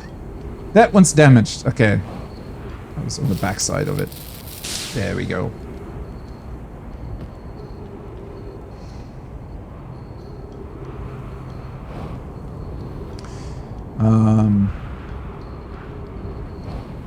Well, true, yeah. If you would be able to get this on accident, then I guess it wouldn't really be much of a secret. That is very true. Wait, I didn't want to talk to you. I wanted to talk to the campfire. There we go. Wrong button. Let's just dose for like 3 minutes or something. Wait, when did I take the sun station last time? That was like 6 minutes into the loop, right? Well, I already spent like 2 minutes, so... I guess let's take 4. At that point, I think the teleport platform for the sun station should come up. Oh yeah, actually, I'm quite sure about that. Didn't I? When I first went to the sun station, I'm pretty sure I rested for about 4 minutes, 30 seconds, something like that. And then flew over, and it was about the right time.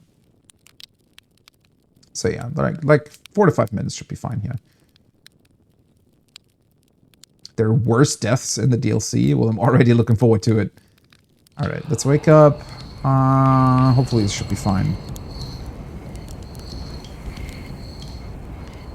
Well, no matter how the, no matter whether or not this is going to work or not, I do want to confirm if I'm right about my warp angle thingy. Because honestly, that would be pretty cool, since they're giving you that information, if it actually had some sort of impact. Oh, whoops, wrong thruster.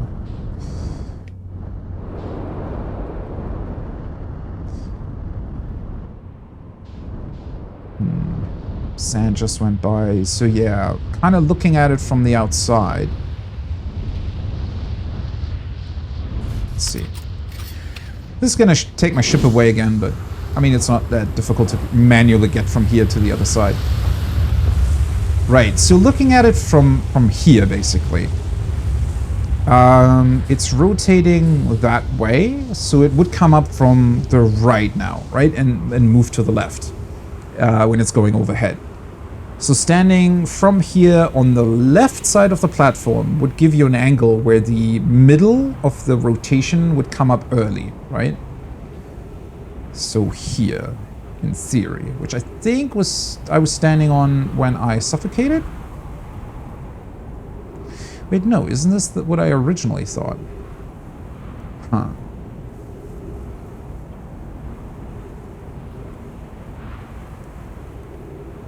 Right, because it comes up from... Wait. It feels like I made some mistake in terms of how I'm thinking about this. Or is it because the entire thing is rotating the other way that trips me up? Because the thing is rotating that way. But the stars are rotating the other? I think that's what's tripping me up here. Right, because when you're looking up... yeah, that was my... I guess the mistake I just made here. Because this... Just looking at it, right, you'd think that the planet comes up from overhead. But it actually comes up from the other side, since what we're looking at is not the rotation around the sun, but rather the rotation of the hourglass twins moving in relation to each other. Or orbiting around their central point. Oh.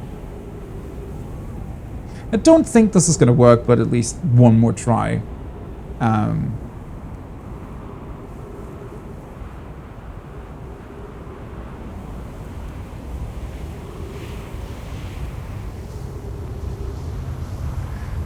Are you talking about the egg character? So he's different dialogue depending on your time through the loop?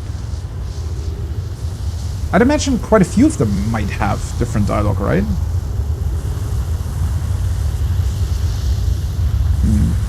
Yeah, this is pretty much what I did previously, though. Right, so that doesn't work. I guess that's good to know. So even if I somehow utilize the warp angle in a weird way, it only works if the sand cone is already gone, pretty much. Since even if the angle comes up early, the sand cone's still too wide to take, or to make use of that information. Okay, fair enough. Right. Well. That makes it a bit more complicated then. It does make me wonder why they're specifically pointing out the warp angle thing, because seemingly that doesn't really have any sort of, well, implication behind it. I guess it just explains why the warp platforms can be a bit wider than just a single dot, essentially. Chert dialogues are pretty deep, are they? Okay.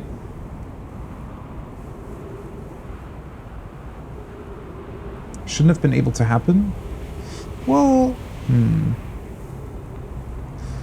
maybe it's like a cool little thing that you can do because it allows you to take a small little look inside of Ash Twin, but you're not really able to do much because you're gonna die right away? I don't know.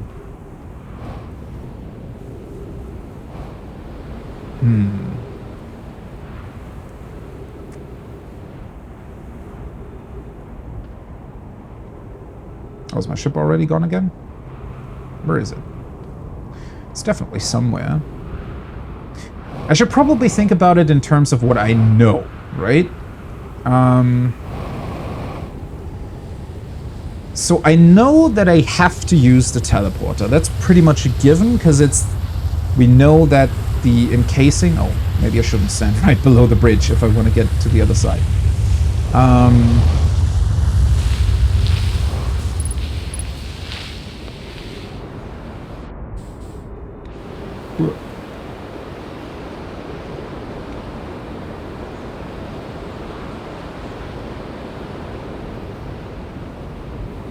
There we go. Mr. Ship. Of course I'm landing on the other side of the planet. But yeah, I have to use the teleport somehow. Because that's the only way inside of Ash Twin. Because at least what the Nomai were pretty adamant about is that the entire thing is sealed off and needs to be sealed off because, well, it has to survive a supernova, right? Really? Come on, that was... interesting parking job.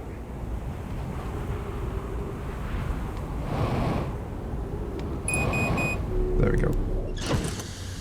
Okay. Right. Okay, so Ash Twin is entirely sealed off. I need to use the teleporter in order to get inside, which means that I have to be somehow able to stand on the teleporter platform while the sand goes by. Right. That's pretty much what I know. Or rather, those are the things that I know and are kind of a given. I don't think there would be any other way of doing it. It would be very, very strange if you could get inside without utilizing the teleporter. Okay.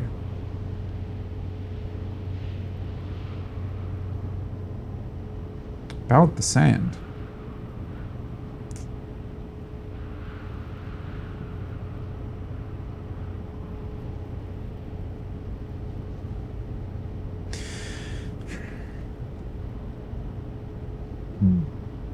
Well, I know that the sand cone is there. That's also a given, right? We cannot influence its direction since at the time the loop takes place, it's moving this way. It cannot be reversed, at least not by us.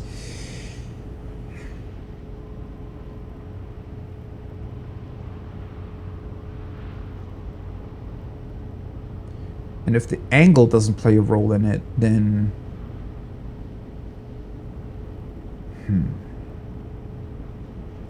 It is always going to be there, though. I'm fairly sure about that, too. Because what we need to align to, obviously, is the middle point between Ember Twin and Ash Twin, right? And the sand cone is pretty much kind of the rotation axis, if you will. Because it's always directly in between the two. Meaning that the sand cone is always going to be there at the point where we need to warp.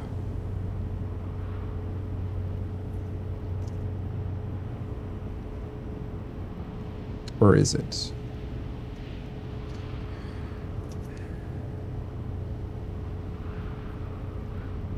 Unless I'm missing some piece in terms of...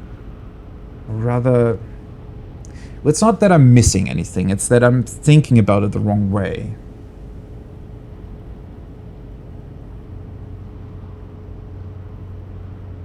But it's not about the alignment angle.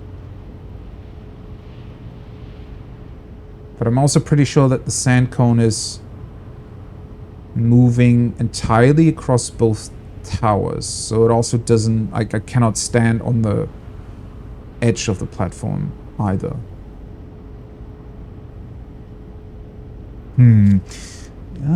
One other thing that I kind of want to do, though, is maybe just to have an idea, too. Ooh, boy. That was a lot of acceleration during the sand going by. Okay. One more time back to the teleporter. There we are. I do wish there was a cool way of parking your ship here without either it constantly being blasted off by the sand or, you know, you having to park down here somewhere. Okay, where's the sand currently? It's already quite far into the loop, actually. Where are you? Maybe it would also help to just look at it. But that's the rotation, that's where it needs to align. It's coming around right now, pretty much, right? Ooh, it's actually not that easy to get it in view the way I wanted to. So that's going to come up. The way we need to align is to the middle between the two planets. Which is always going to be within the sand cone, right? And it, yeah, in terms of its width, it's definitely covering the towers in its entirety. So standing on the edge of the platform is something that's not going to help. Cool. Well, now I have to wait an entire turn for it to come back. And yeah, the alignment is always going to be to the center point between the two planets, which is always the middle of the sand thingy. Does its width decrease eventually? Maybe there's a chance to do this like in the second to last rotation instead of the last? Almost looks like it, doesn't it? Or is it moving? Or is that just an Does it just look like that because of the... That might just look like it because of Ember Twins, like the valley where the sand lands is, you know, slightly off, I guess. Slightly jagged. Okay, let's wait for another rotation. Oopsie. Let's land on the bridge again. Maybe I could park my ship. Ah, well. Who cares about the ship? That's easy enough to get back.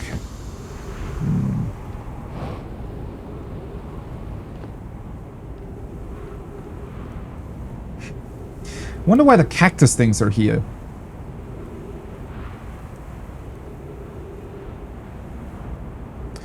They're puncturing me, right? I mean, that just means that I cannot really use my suit properly. It doesn't mean that I'm suddenly stuck somewhere. This would still blast me off.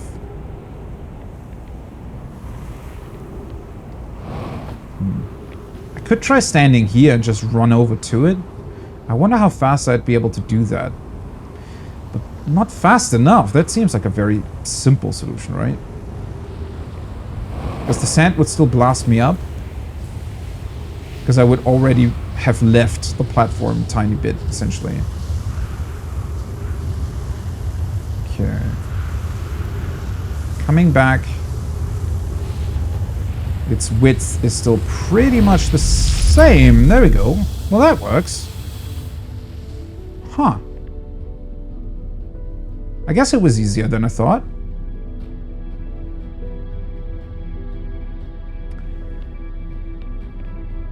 So, pretty sure that I could just do that anytime I wanted to, right? You were close to freaking out? This is a way simpler solution than I thought. I think, kind of like with the Quantum Moon, I was definitely vastly overthinking this.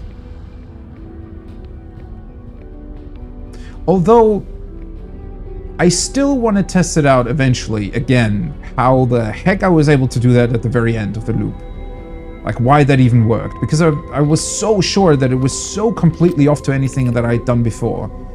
Because every single time I tried to go there and to warp at the very, very end of the loop, I always thought that it was like the explosion had already happened and then the plant was coming up again. Oh boy, I'm really far into the loop. That's not good. 18 minutes, 26 seconds ago, received data from previous cycles. Masks receiving data from probe tracking module, Giant Steep memory statue, Timber Hearth memory statue. So Timber Hearth, that's us. Giant Steep, that's Gabbro.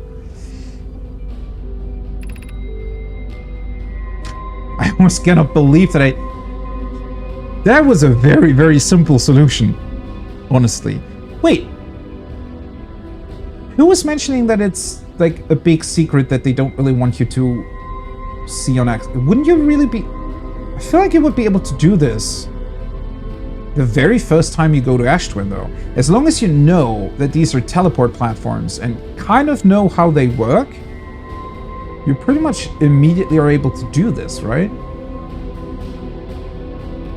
I guess my assumption was that the sand would just push me off the platform pretty much immediately and not really allowing me to, I guess, have enough momentum to get on it.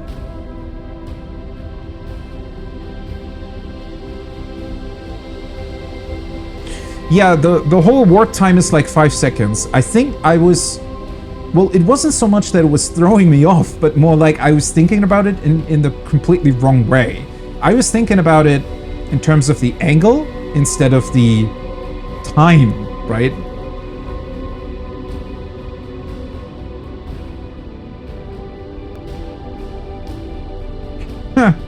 I did mention that, did I? Okay. Honestly, it feels like a very simple solution, not gonna lie. A great solution nonetheless. I mean, the game is giving you all the pieces. I just... Well, I just really thought that since the cone pushes you off even when you're standing below something, right? Technically, I'm still slightly above the warp platform at the time, but my weird... So it's kind of donking my head against the ceiling, and that pushed me slightly down again to where I was able to stand on the warp platform at the right time. 4 minutes until end of cycle transmission. It is unlikely and obtuse, yeah. I mean...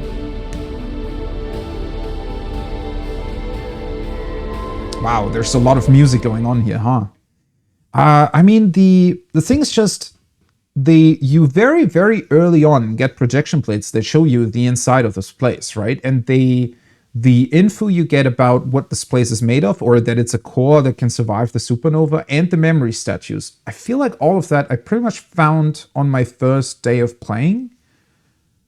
Not the information about the warp things, though. That took some time. And I guess it's very unlikely that you would just accidentally hop onto the platform just because. Huh. I don't know. There's definitely going to be some people that have done this on accident. Although, maybe at that point you wouldn't even really know what you found, which would also be pretty funny, honestly. Somebody being in here without having any clue whatsoever what the hell this even is, and just saying, oh, well, this is neat, I guess, and then leaving again. Also, these aren't gravity platforms. That's pretty cool. So it's... Whoa, that's a lot of messages. So I'm able to walk here simply because it's sort of pushing me outwards the entire time. Alright, that's a lot of stuff. Well, it is stopping time while I'm reading, so...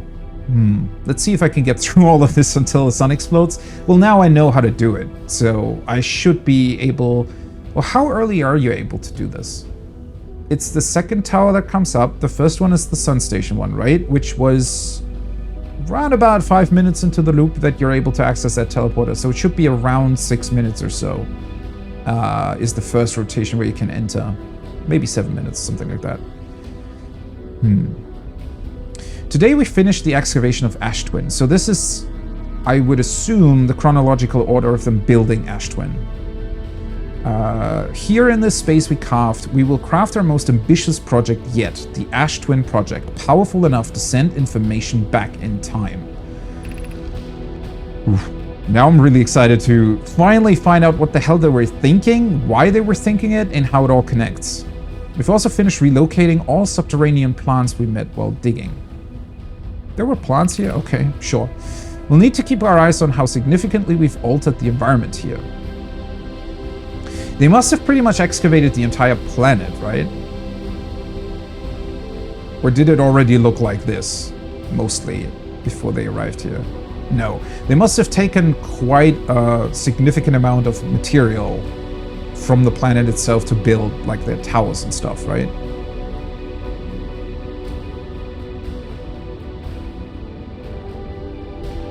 Yeah, the devs...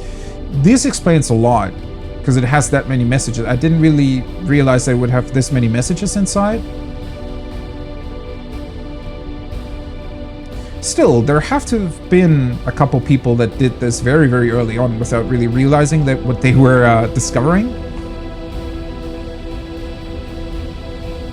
Wait, so the solution with the ship actually works? Sticking it into the roof? Because I actually kind of did that at some point, but I just... Well, I didn't try to actually utilize the teleport platform that way. That's really funny that that works, actually. Well, that's the crazy part, right? It really does give you a bunch of different ways to do this. For some reason.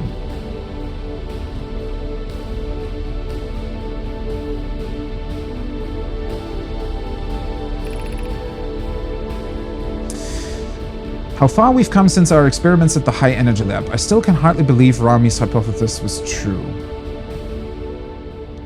Right. The whole stuff with them even being able to create a time loop, right? Poke just sent the warp core for the final tower to us from the Black Hole Forge. Now Ash Twin can be connected with Giant's Deep, where Cassava is working with Avens to craft the orbital probe cannon, and where Phlox is sculpting the memory statues. It's so cool to finally see this, like, all come together. Them talking about how they created this. The warp core for the final tower, right. those are the smaller ones for the teleports, though. Right, so at this point in time, they were creating the teleport towers to be able to, well, directly warp back and forth between the different work sites, essentially. It was not by accident the core of our warp tower was the last to be forged. The cores could have been forged faster if Cassava had interrupted my work less frequently to ask for updates. The important point is we're all connected through Ash Twin now. And also that I'm no longer needed for mediating your disagreements. Yeah. Feels like throughout the messages we've read, they had quite a few of them. Were those the guys that also disagreed on whether or not they should put too much power into the probe cannon? I don't remember. Our friends on Giant's Deep tested the orbital probe cannon today. Mallow tells me the cannon is doing well and that Avens advocates for more launch power. If anyone can coax the maximum power from a device, Avens can. But then if anyone can goad a device into exploding, that too is likely Avens. Perhaps I should check in with the orbital probe cannon crew in the interest of safety. Would it help to remind Avens that Mallow, his love, will be one of the Nomai aboard the cannon, or is Mallow part of the problem?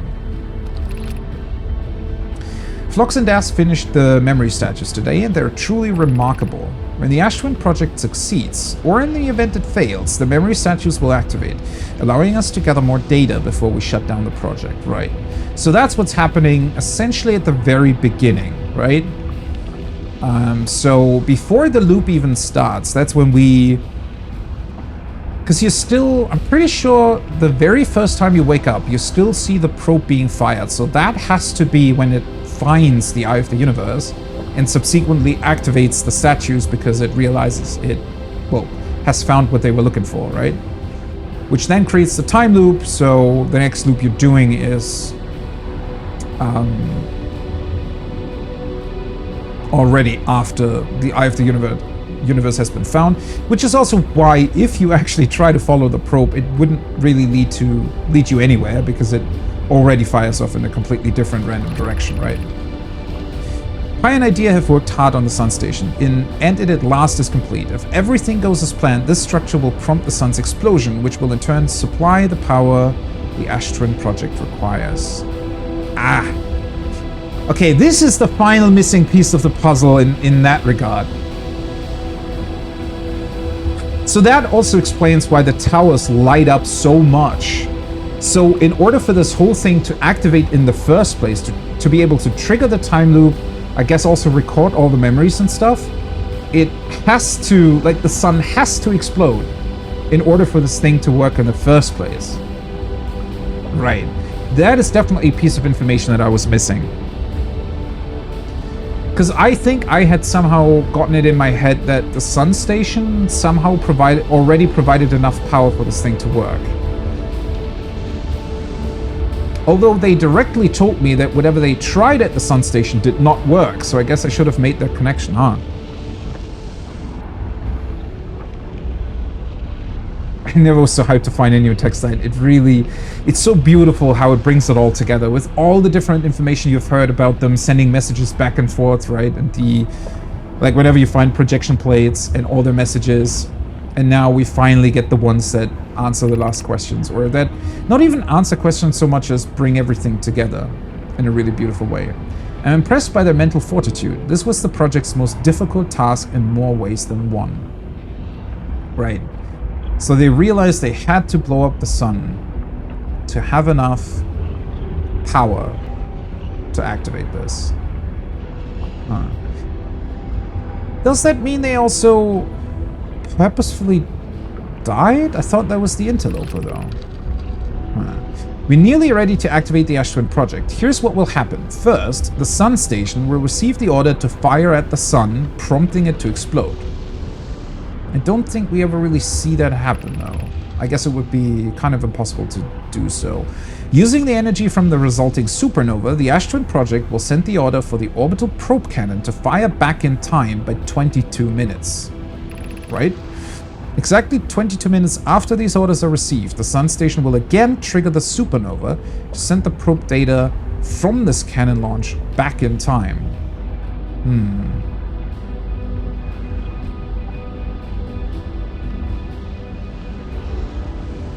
Wait, so the supernova itself is triggered twice? Because they have to trigger it in order to create the thing in the first place.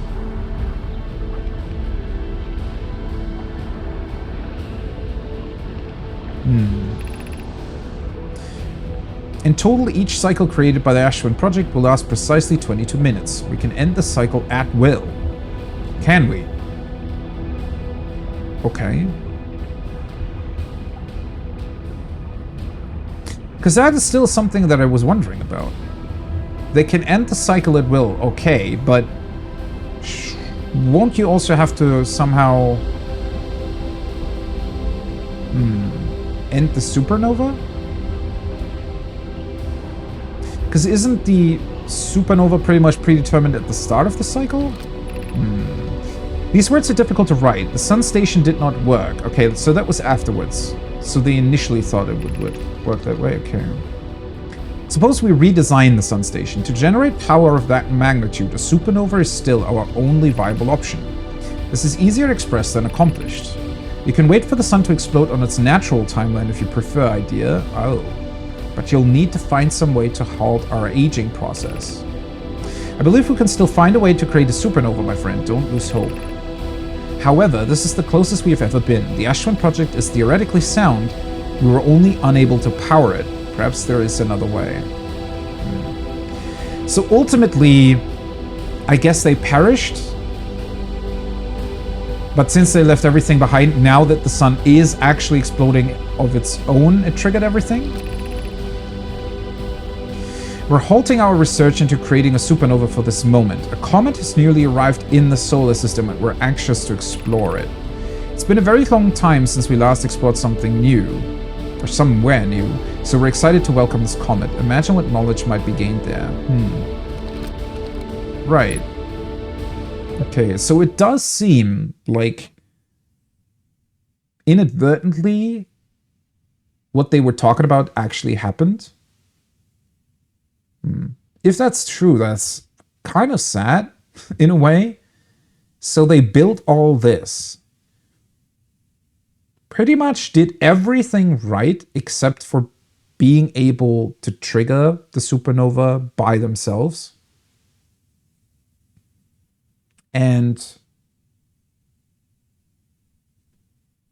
they're quite a chatty bunch, aren't they? I mean, considering everything they've done. Understandable. So right when they realized that they weren't going to be able to trigger a supernova, the interloper came. That's another one of those strange coincidences, but it might literally just be a coincidence. The interloper came. They realized there was some really, really dangerous matter on it that exploded. Not necessarily because of them, it just did so naturally, wiped them out, and the project just essentially fell silent. I guess that's what the sun station is talking about when it didn't receive any new inputs for 10 minutes. It must have been after they all died, I suppose. And then the whole project just stayed around doing nothing whatsoever until the sun exploded naturally, at which point it triggered the loop. And that loop then happened 9 million times.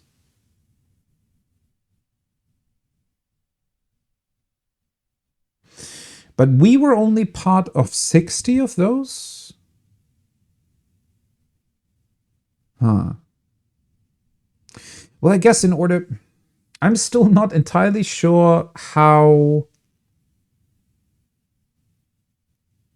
only a certain part of the solar system can loop.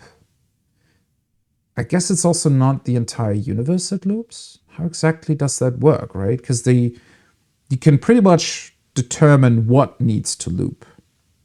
So it's only ever the cannon that loops somehow. And we only entered the loop at the precise time where the cannon found its target, because then all the memory statues activated.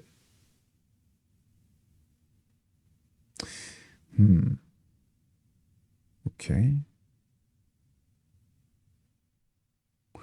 There is actually a bunch of really, really sad moments in this game, honestly. especially since the way the Nomai are portrayed and the way you're reading the messages and everything, you get quite attached to them, honestly. Mostly also because they seem like such a like peaceful and curious bunch, right? Especially when I found Solanum on the Quantum Moon, realizing that they're kind of dead. I mean, they realize themselves that they are, but they're kind of dead, yet at the same time alive, without any possibility of ever leaving, since if they did, they would probably truly be dead. And there's a bunch of these moments in here. And then considering, I mean, you even see a couple of children that died, and yeah, there's a bunch of really, really sad moments, actually, with the Nomai. Huh. Yeah, the canon finds it at our first loop. It did over 1 million loops before it actually found the eye, and the statues only activate. I guess they're programmed to only activate once the thing is actually found, right?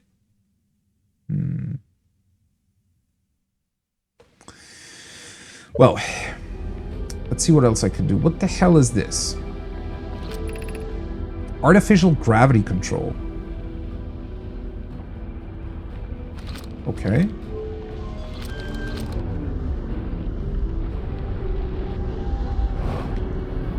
Oh. No, wait. That's normal, though. Or is it?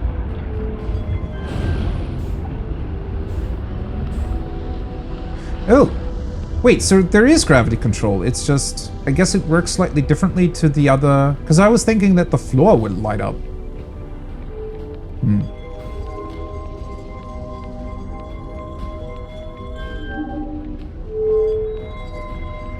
Oh, what is this? Ah, that's the thing that opens up. Wait. So why did that open up early? Or not early, rather.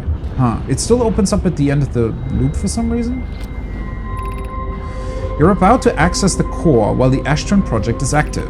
Removing the core will disable the Ash Twin project. Oh boy. Wait, wouldn't that mean that I truly do stop the loop? Okay, there is a bunch of plates here. I don't know how much of this I'll still be able to go through. Although I'd imagine that these are mostly gonna be things that we've already seen. Also wondering why there is a statue in here too.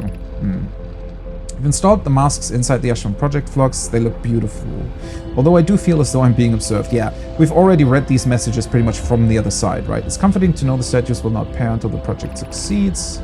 Oh, is it not stopping time whenever you're reading messages you've already read? I guess not. They'll only need to activate once the project succeeds. As a safety measure, however, the statues will also activate in the event of equipment failure. Why is that? If anything goes wrong, the statues in the mask will make us aware of the situation and enable us to fix it. Otherwise, it would be possible for us to remain permanently unaware of the problem.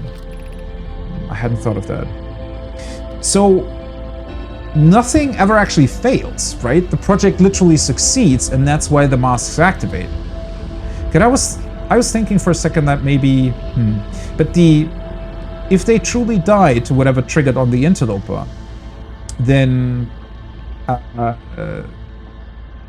I guess that has nothing to do with the project itself, right? Oh, one of the masks fell down? That's interesting. Well, okay, now I know how to get back here, like, earlier in time. So that's hopefully give me... I don't think I've got that much more to explore here. But,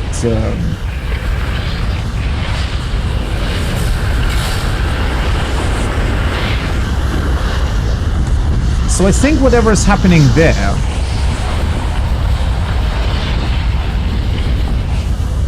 it looks like a black hole, but might be some sort of weird combination.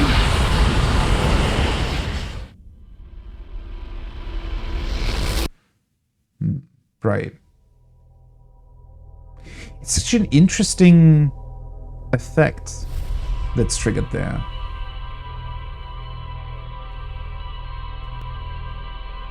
So if it detects us inside of it, it just warps us back 22 minutes? I guess so. Maybe that's some sort of safety measure too? Wait, I skipped some info? Well, I want to go back there either way.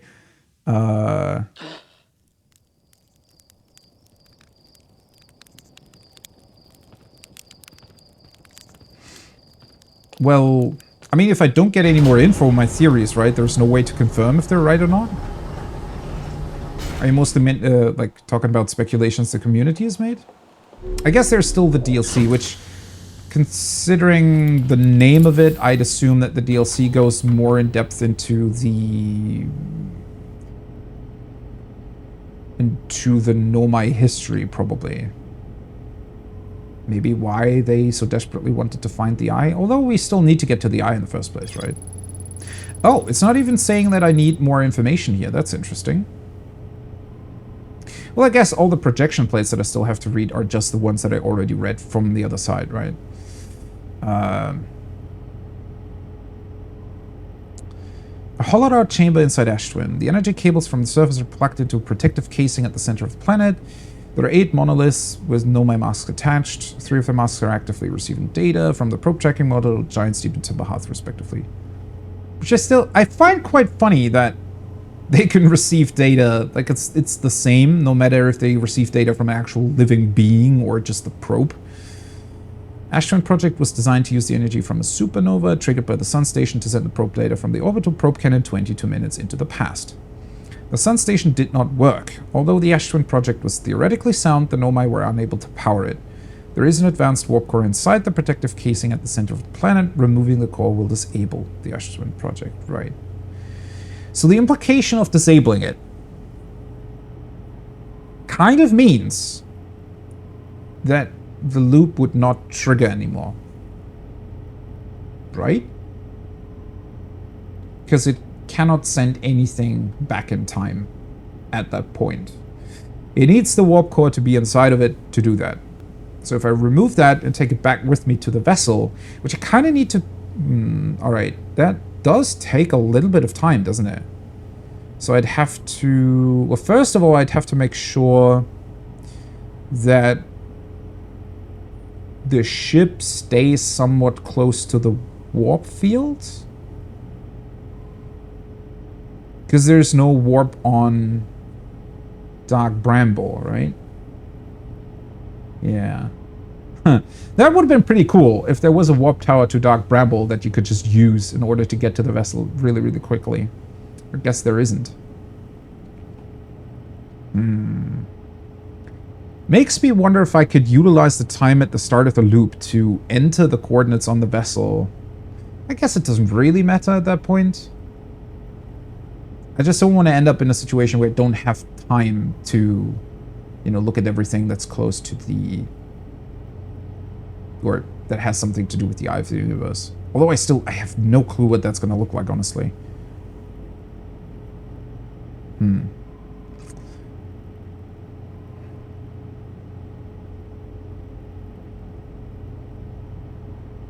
I wonder how good the DLC is going to be.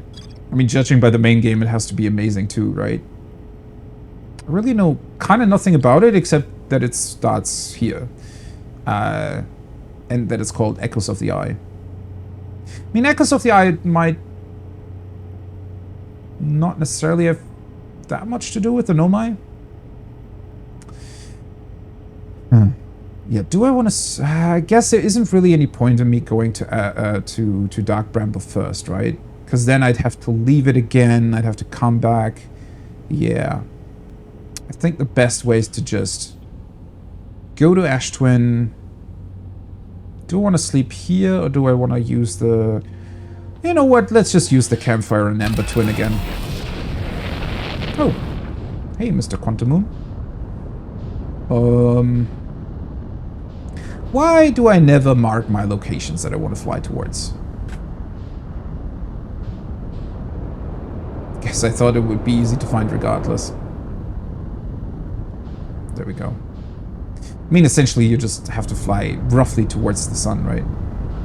So that works.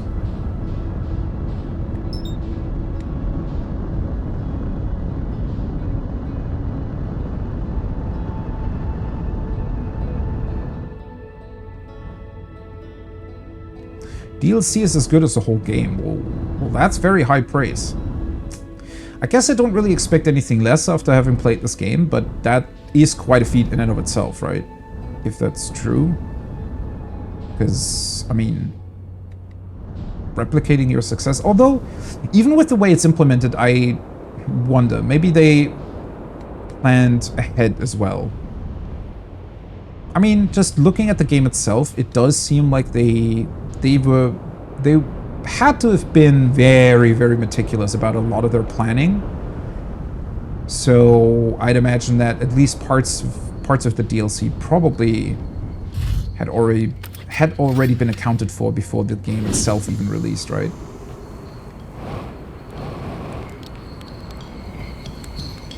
Okay, let's go for maybe 4 minutes or so. Even if I have to wait a little bit, I don't really want to skip anything important. Which isn't technically possible, really, but either way.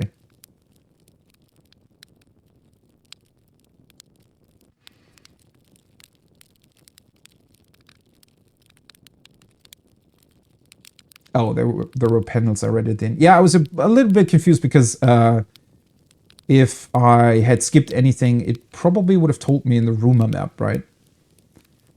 So I think it's mainly the messages on the side there, and everything else is pretty much just the... Well, I'm saying just, they're equally important. It's just that, obviously, at this point, I've already read all of the messages that they sent back and forth via the projection plates.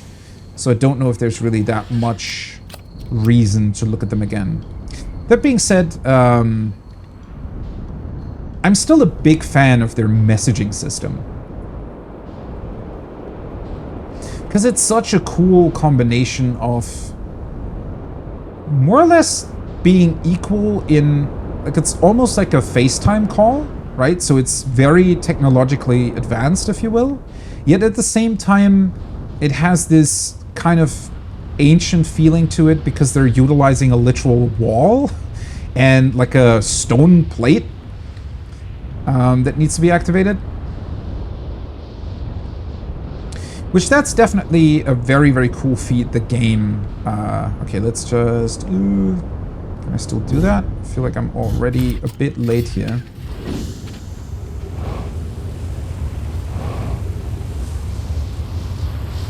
Oh boy.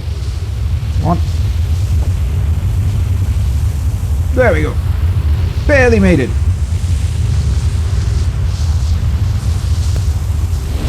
There we go, okay. For a second there, I thought that it might not work, but... Right.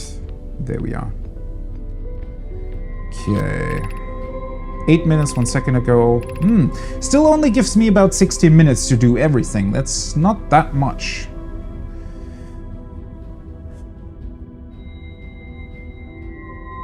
DLC is beautiful, sad, scary, and mind-wrenching. Well, I mean, to be fair, that also describes the base game, right? Okay. Where the heck was the... Yeah, I guess it doesn't really matter too much to look at the projection plates, right? Because it's just going to be the messages I know. That's the gravity field, which I probably want to deactivate in order to even get to the core, right? Now that makes sense why that even exists. So let's open it up. I'm honestly a really, really big fan of the visual of this thing. Oh, wait. Oh. Accidentally pushed it back down. There we go. This is such a cool... Especially with the... Oh, come on. Can I not? There we go. And then we're teleporting back. And hopefully my ship didn't move too much. Rip. There we are. Oh. Of course. Cactus is the death of me before I can even do any of this. There we go. And now I definitely want to mark the... Oh, the vessel's still marked. Never mind. That's good. Let's just keep it in hand. Should be fine. Ooh. Even though I have a bit of time, this still feels like I think this is the first time I really felt on edge, because now I don't know. There's this feeling that the loop doesn't really protect you anymore. That was a bit close for comfort. Man, yeah, the music in general in this game is so cool. Oh, you're right, it's slightly different, right? There are some added sort of melody synths in the background.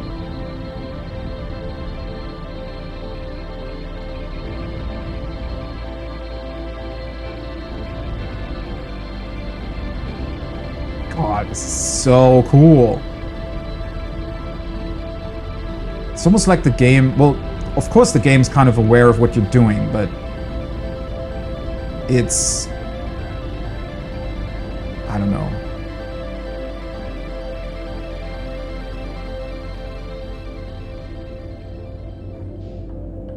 But then it disappears again for this. It stays around though.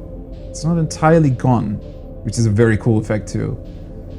Man, this truly feels like you yourself are kind of triggering the, well, because it is, because you're triggering the like giant conclusion to a very meticulously crafted story, as if you're,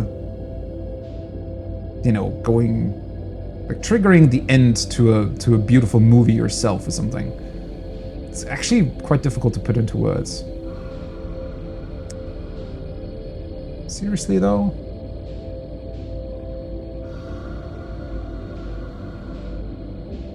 I'm way too close to one of them.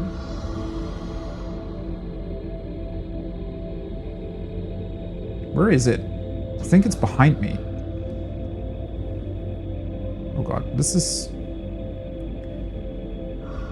taking a little bit too much time.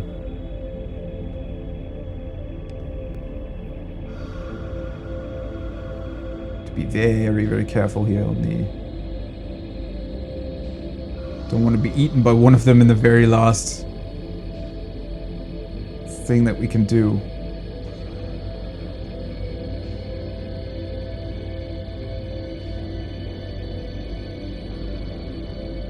Song definitely isn't helping with on the edge thing. It's making everything like way more intense. You definitely arrived in a good moment, yeah. There we go. Okay, it's the scariest bit. Honestly, it's also brilliant how they put this here, right? So you, like, they're forcing you to literally remain off the controls for this. So even though you want to move quickly, you want to push ahead, it's just not letting you. Because you're going to die if you do it. It's probably the scariest these fishes have ever been. Even scarier than when you arrive here the first time. And not because of the fish themselves, simply because of the loop.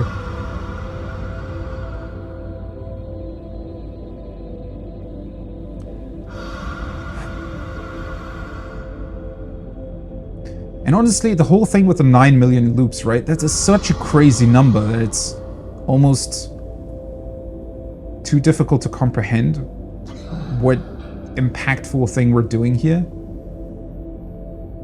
Seriously though, can I please move a little bit more quickly?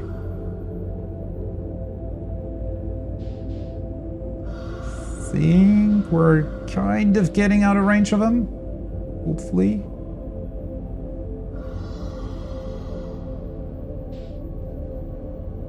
Yeah, I think I can like ever so slightly move.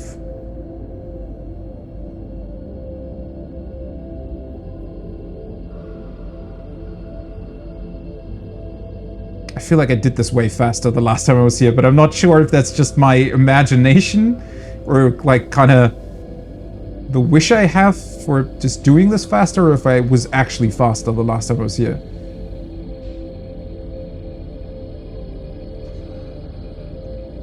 Almost sounds like one of the fish hurt me. Right? So if it's like floating behind, because typically otherwise they were not this close to me. I was here. Time flies when you're having fun. Yeah, I don't know if this would really count. Okay. I don't think there's any fish here, right? I've never seen anyone being close to the vessel itself. Okay. Let's maybe push ahead a little bit.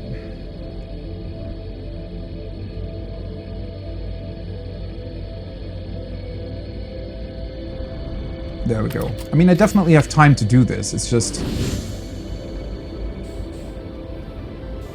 I still want to have time at the end. There goes the soundtrack again.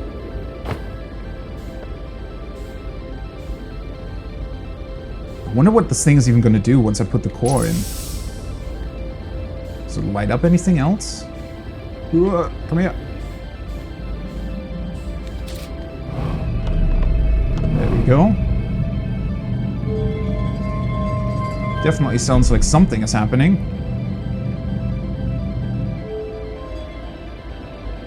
Shouldn't make a mistake on this either. There we go. Oh, wait, I didn't even realize it activated gravity. Well, that makes things easier. Guess that's how the ship is supposed to work. Okay, there we go, there we go. There we go. Last one. Mr. Cool looking rune. And go.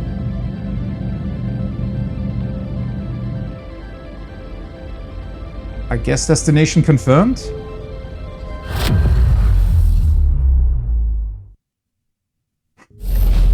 That is such a cool moment. And it actually warps the entire thing.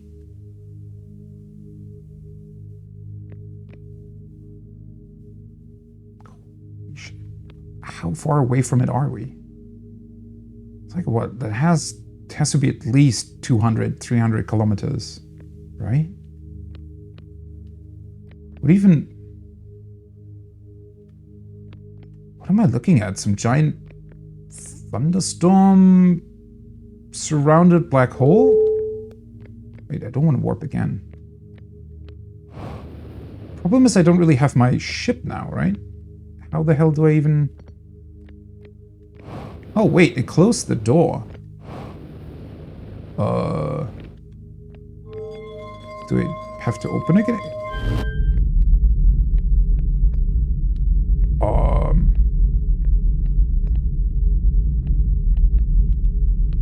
Wait, is that how I exit?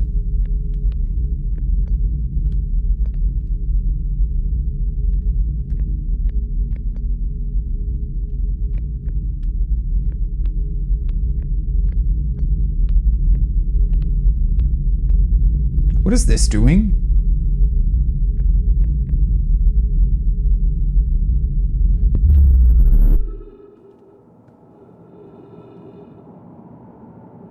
It is. Okay.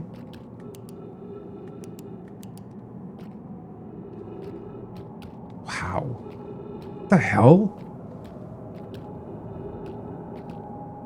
Vessel worked surprisingly well, considering that it's still kind of broken. So this really does look something like the moon.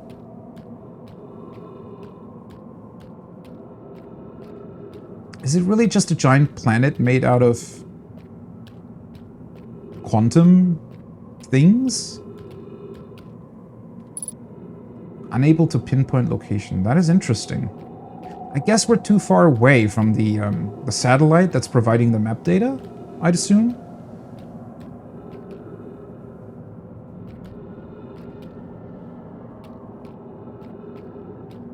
I mean, the moment with like the soundtrack going and everything, you're inputting the coordinates and then actually activating the thing. And it definitely helps that the sound design of the game is equally as good as the music. Whenever you do the warp thing and stuff into black holes. What am I even seeing? Why is it lighting up the entire time? From the outside it looked as if there was some thunderstorm around it, but now it doesn't look like that anymore. Ooh. Huh. Wait, so we arrived kind of close to the North Pole, it looks like.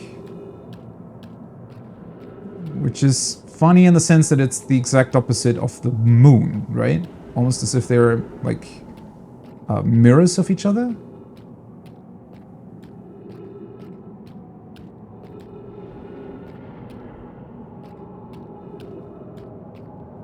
What is happening here? I wonder if we're gonna find the probe as well. Is, like, will it be stuck in some perpetual time loop whenever it arrived here? Forever entangled with this thing?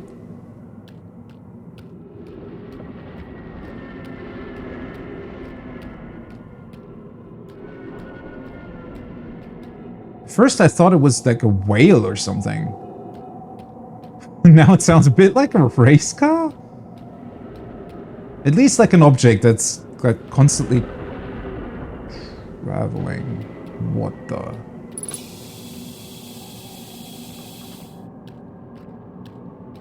Okay, this is... What a cool visual. Whoa. Wait, the tree's making the sound? Holy shit. Man, that is such an incredible idea with this, with the thunderstorm.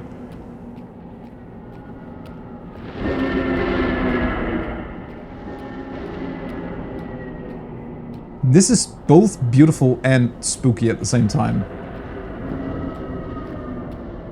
Or I guess my signal scope is just gonna give me...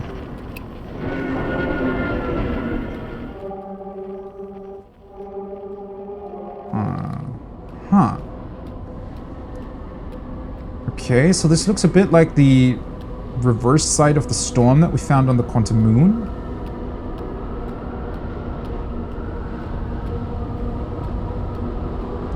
This honestly is a bit hard to wrap your head around what this even is supposed to be. Is this where the quantum moon...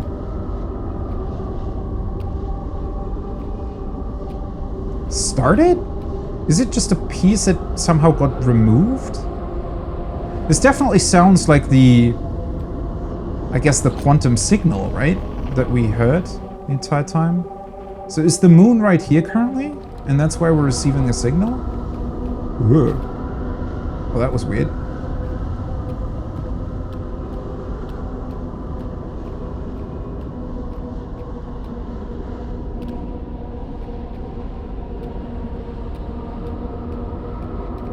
Also, gravity is strange on this. It's as if like it's pushing you onto the matter you're standing on.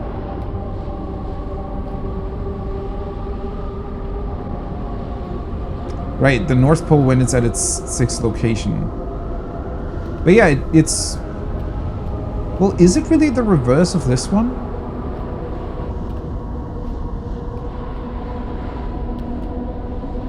Should I just fly into it? I mean, when I did it back on the moon, nothing really happened. Guess there's nothing else that I'd be able to do here, huh? Wait, I can't really do it, because... Although... Can I just walk up to it and fall down? Is it... Why is it reversing gravity as well? Holy shit, this place is weird.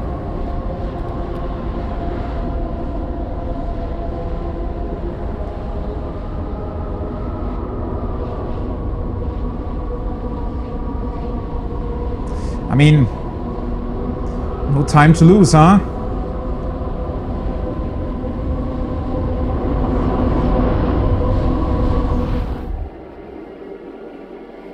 Oh god, that's honestly a very eerie sound.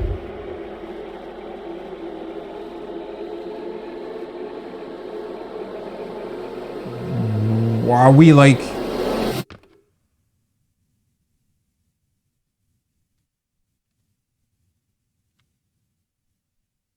What happened?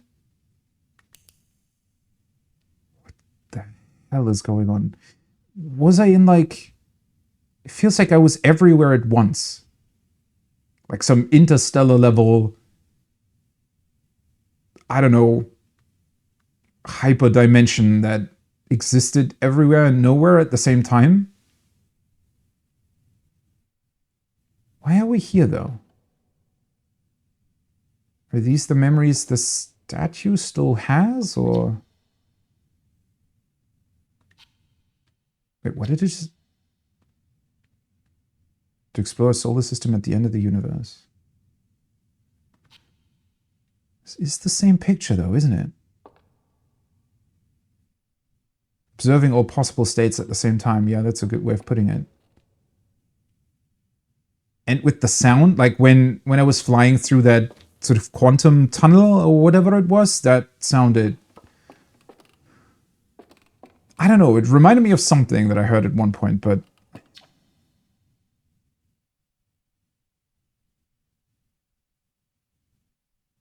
The Nomai never got to see it for themselves, but thanks to their efforts and technology, a Hearthian was able to reach the eye of the universe. Who wrote this? Is it like we're witnessing what we ourselves discovered?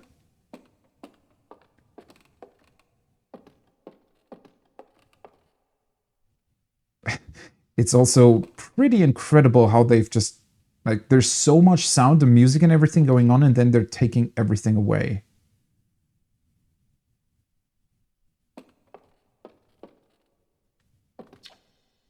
The radio tower on Timber Hearth was built to receive transmissions from our deep space satellite and house some of the last ever photos taken of the entire solar system. Some of the last ever. So this is really after the entire thing is blown up, I guess. Hornfields noticed a curious anomaly in one of the photos, but it ultimately went unexplained because I didn't do the DLC before this.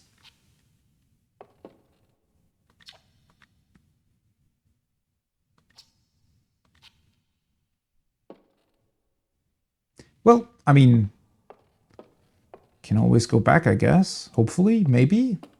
Or do I have to do it again? No moon here, huh? At the end of its lifespan, our sun collapsed under its own gravity and then exploded in a violent supernova.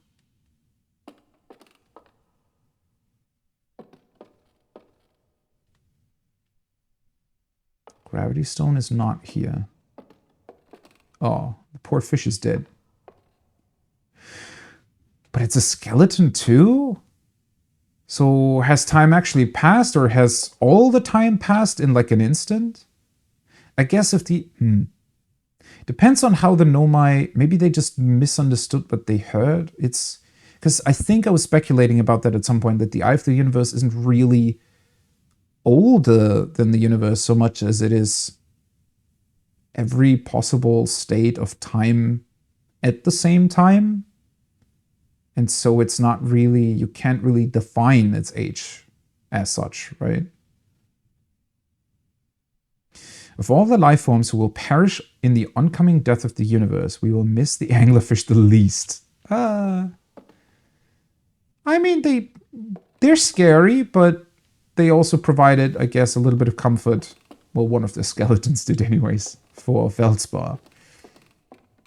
So I can't be too mad at them. Also, they only ate me, I think, twice. Maybe 3 times.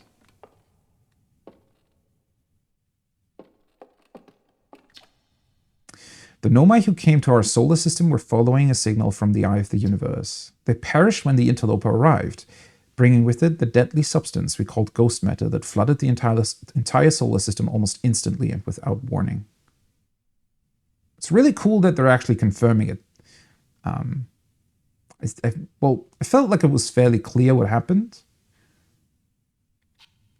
Almost wish I had found out more about that, though. I mean, ghost matter to me, for the length of the game, it looks something like radioactive matter, right? It's almost like an atomic bomb went off when the interloper came into the universe, or into the solar system, rather.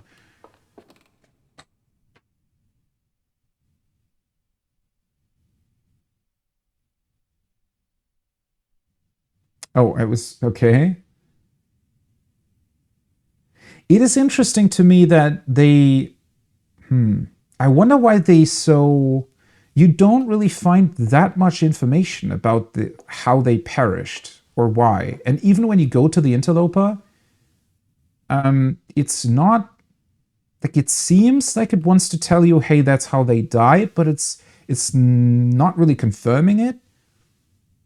And also the ghost matter itself does remain quite a...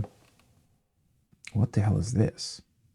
It remains quite a mysterious substance throughout the entire game. I mean, for the longest time, I was speculating that I was doing something wrong because I thought there at one point I would maybe learn how to deal with ghost matter instead of just having to avoid it. Maybe it was because I thought so long about ghost matter before I arrived there that the conclusion just was easier to reach or something.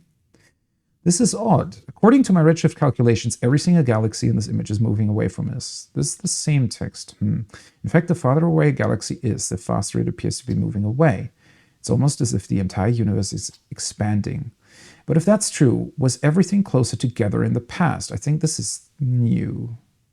This piece of text? And how far back can we extrapolate? Did the universe have a beginning? No, I'm pretty sure it's the exact same text. Hornfeld's observations. This is incredible. At first I thought the points of light in this image were stars, but they're not, they're galaxies.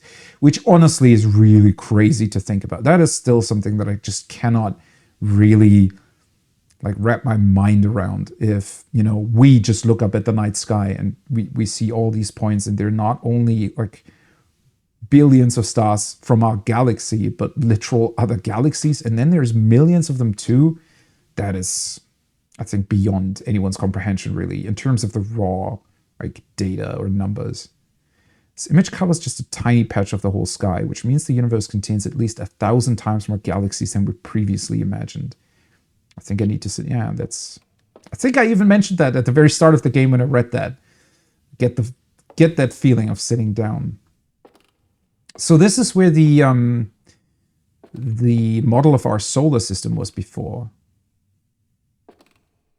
Is this the entire galaxy or the entire universe? It does look a bit more like a galaxy, but not exactly. Okay, just don't want to miss anything here, but I don't think there's anything more to see, unless I can take a look here, but not even really sure. Am I in some sort of weird dimension? Why is only the observatory here? Oh. Wait, we're still on the Eye of the Universe?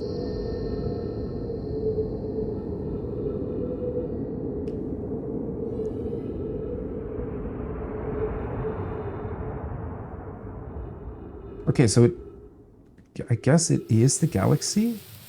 And it's actually giving us an opportunity to look at it? Oh, wait. Huh? Now the model's just gone? Well, this is actually really eerie.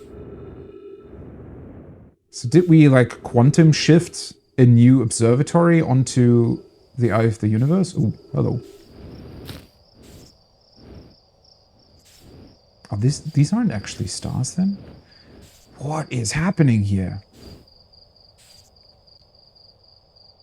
Yeah, actually, now that you mention it, it does make a whole lot of sense, right? Obviously, they wouldn't really have the time to explain why they died, because they're dead. So it makes a lot of sense. It's really, really awesome how they're doing that. Okay, are these all the... Are we at the end of the universe? I don't even really... Can that even happen, since time is so weird?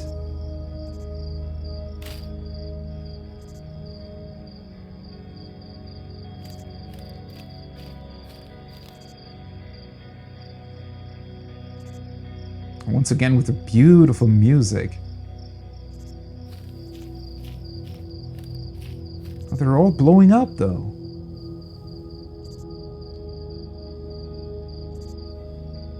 So is the Eye of the Universe showing us the end of the universe? Is the universe really ending at this precise moment in time, or...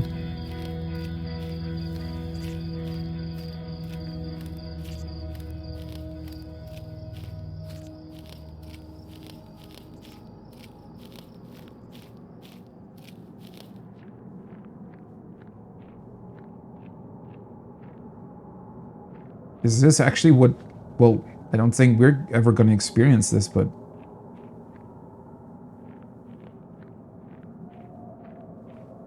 I guess if there truly is some sort of heat death of the universe...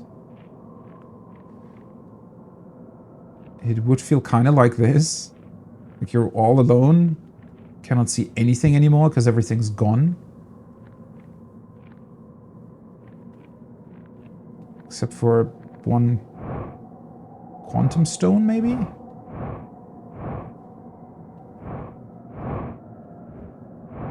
Wait, does this go anywhere? Oh, no, I'm not... Am I not able to reach the top of it?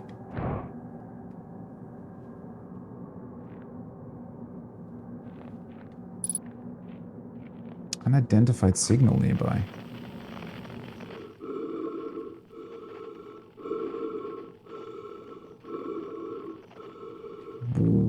Did Gabbro survive as well? Because he was stuck in the time loop? What is going on?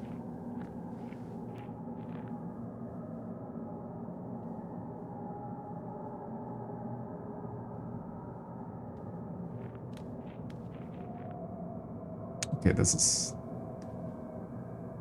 I don't even know what this... Is that me? It has to be, right? Are we at some sort of weird mirror section of the universe?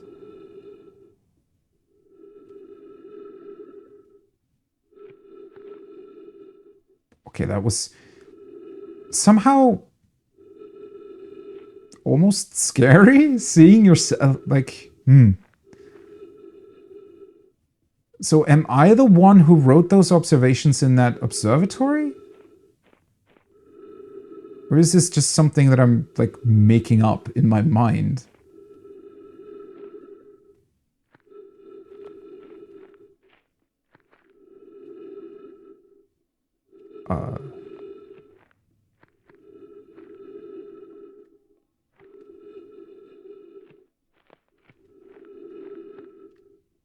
What am I looking for?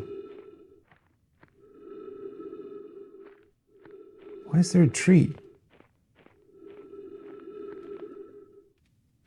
Honestly, through all of the darkness, I don't really want to move away from it. It's like my last remaining bit of life.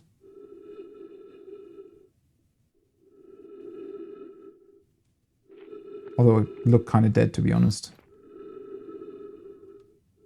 Am I moving the wrong way, or... Maybe?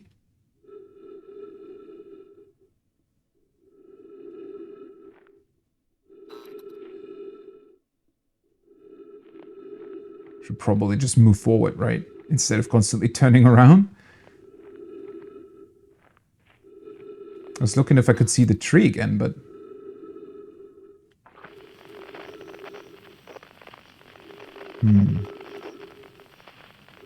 I guess my weird mirror image isn't here anymore.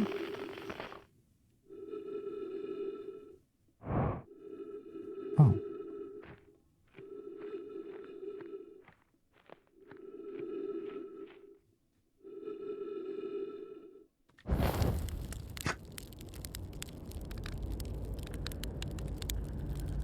Of course we would be able to roast the marshmallow at the very end of time. Oh hey! A bunch of trees came back. I guess let's do that. Yeah, that might be my console set to... I usually have things set somewhat dark, but...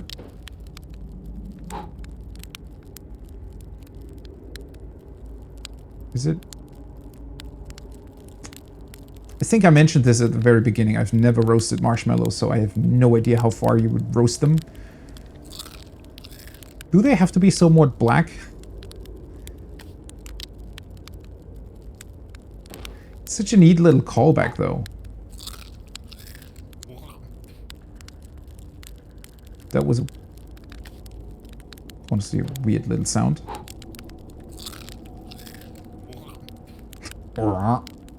What is that?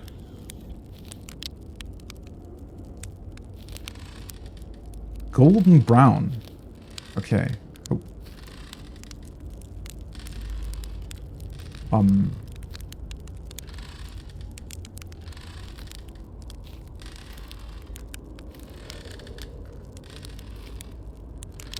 I supposed to... Oh.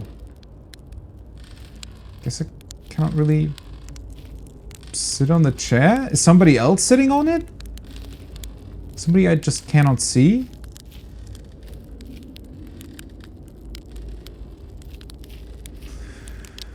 Should probably just use my quantum knowledge, huh? Hi, Aska. What are you doing here? You hear music? Not really.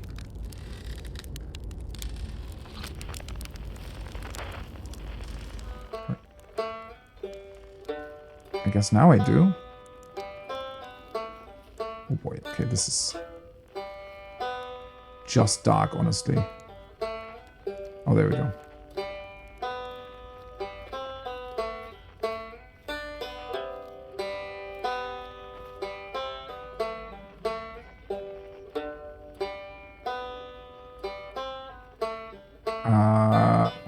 Can I? Oh, there we go. Maybe I got stuck on something? No idea. Wait, how am I so close to it and yet there's just darkness here?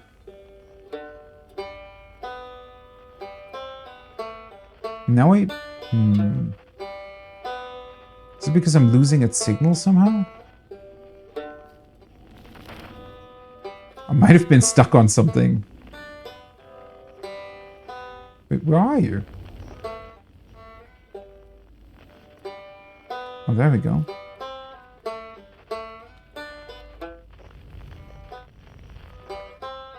This is weird. Oh.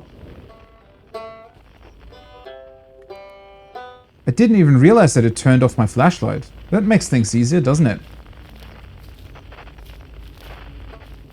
Well, I also didn't expect there to be a house here. Light off, yeah. Wait, did it just... I guess it got turned off when some of the quantum movements happened? Oh, right, because it like had that weird turning off thingy before, right? I just thought it was still turned on. That was on me then. Although, I mean, even turning it on doesn't really get me any closer to the thing. Why'd the music stop? Can I just move the house or something? There we go.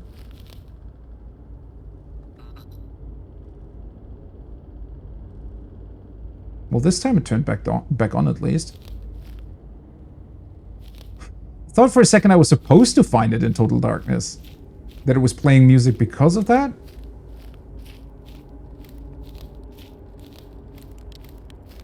Yeah, imagine walking into walls at nighttime. Hey, buddies! So, everything's still alive? Everybody's still alive at the end of time? I don't even know if that's correct. Are we at the end of time? At the end of the universe? At the start of the universe? It's not quite time yet. Okay. Pretty sure we'll need the others for this next part. We'll need, you know, everyone. No rush, take your time. It might not even exist here. Yeah, I get the feeling that your assumption might actually be true. Aren't you forgetting someone? Yay! I'm gonna gather everybody. It's also cool how they're... the callbacks with the music.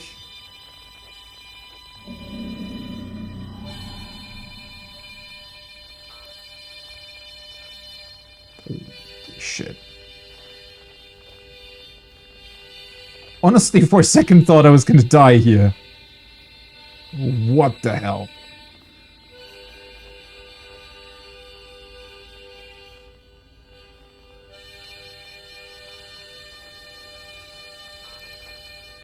Mr. Feldspar.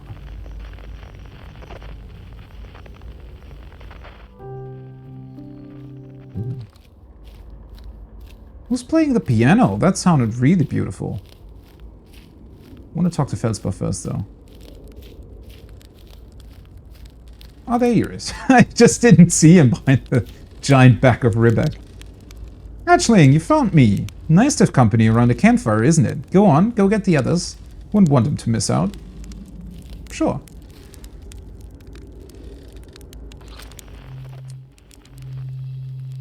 Oh. Is Gabbro gonna say anything? And we're seeing his cute little poem again. The Quiet Shade. Is it supposed to point us into his direction? That's so cool. Man, that is such an awesome callback. Because obviously when you see it for the first time, it's just one quantum object, and there is no point to the arrows pointing anywhere, right? It's just 4 arrows that are pointing in different directions. And now it's like taken apart and actually pointing you to its, I guess, origin point.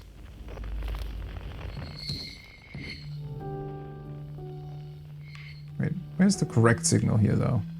There we go.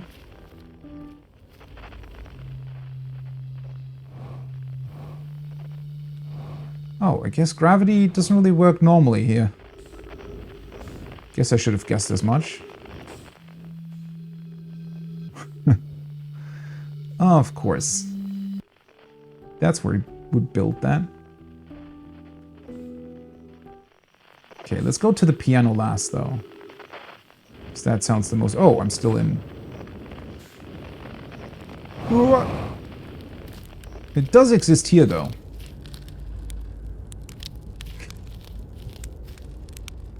Guy with his weird antennas on top. How did you come up with that design? Seriously. It doesn't even look like it's receiving anything. More so that it can measure wind movements or something. Which maybe that's even what it's built for, considering that he's on Giant's Deep with the cyclones.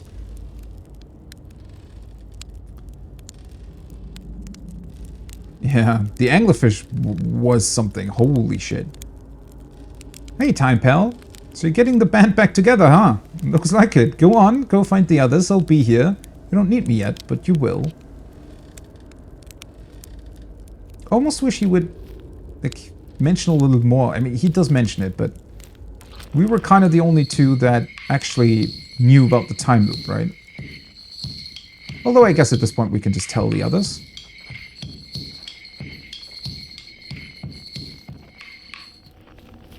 Whoa.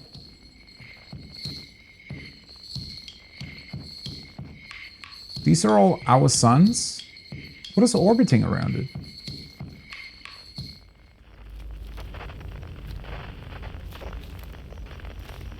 Wait, isn't this the wrong way around? Maybe?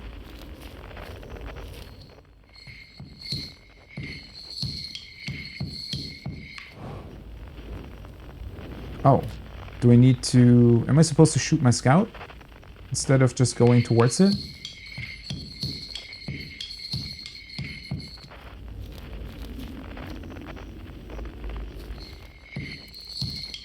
Or do I have to zoom in?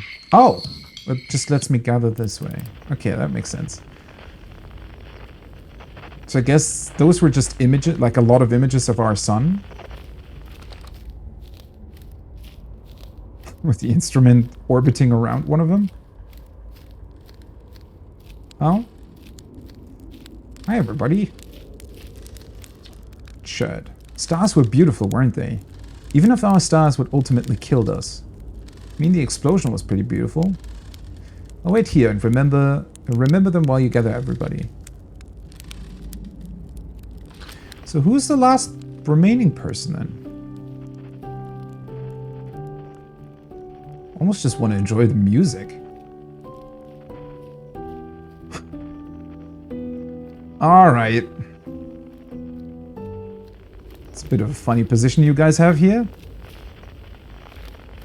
Is this going to be Solanum, or they're all pointing up?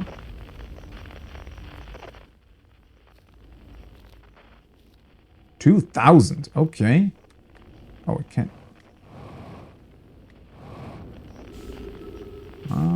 Guess don't fly towards it. Okay, brought me back.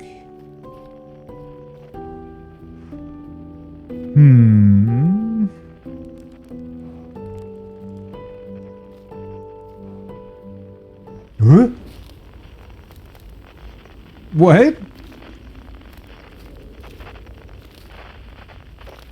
Oh, it's such a...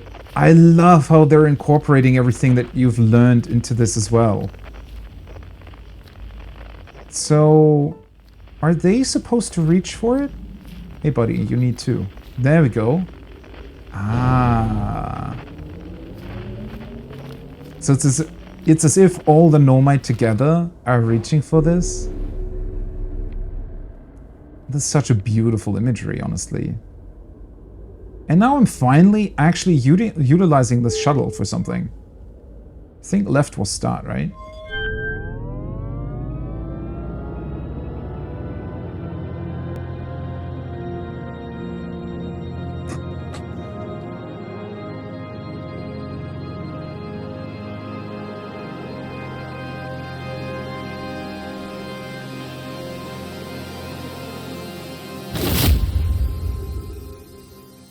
Okay. Hi.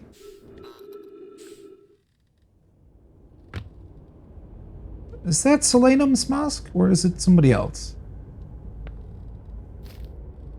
I would guess so, right? I mean, they're the only one that was still alive. Now this looks really, really cozy. Got the band together finally. Didn't know you could play so beautiful music. Should have done so on the Quantum Moon. Would have made things less eerie, I guess. It's been a while. Oh, right. Solanum was the one that was wondering what would happen if we entered the eye. A conscious observer has entered the eye. I wonder what happens now.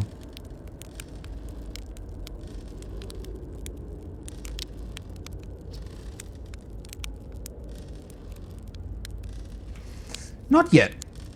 I will wait until you are ready to know the answer. Let me talk to everybody else again. Oh, okay, so everybody can just... Are we gonna make a concert here? Almost reminds me of the end of Portal. Didn't I compare the game to Portal at some other point? Might have been at the Black and White Hole. Always great to end on some beautiful music. Let's ask Solanum though. I think they're still the coolest of the bunch. It's time to find out. Let's do this. The song is new to me, but I'm honored to be part of it.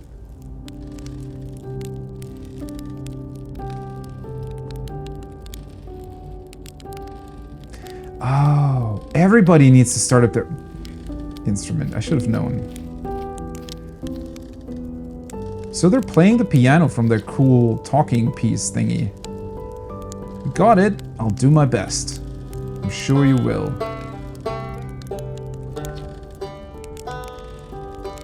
And it's the same tune too.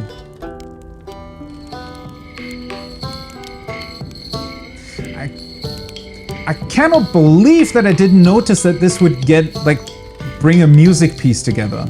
Let's talk to him last, because you were here first.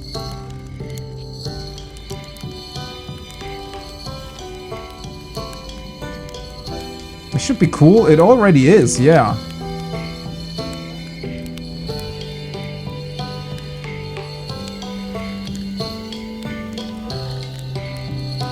Can't wait to play with the whole group again. Can I start? And they even told us that the music was what connected them, right? And somehow I didn't really extend that to the piece they were playing. Alright, he's whistling.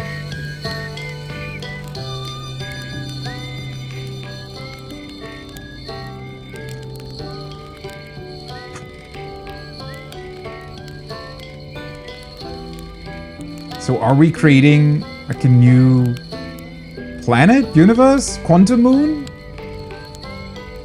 Through our beautiful music?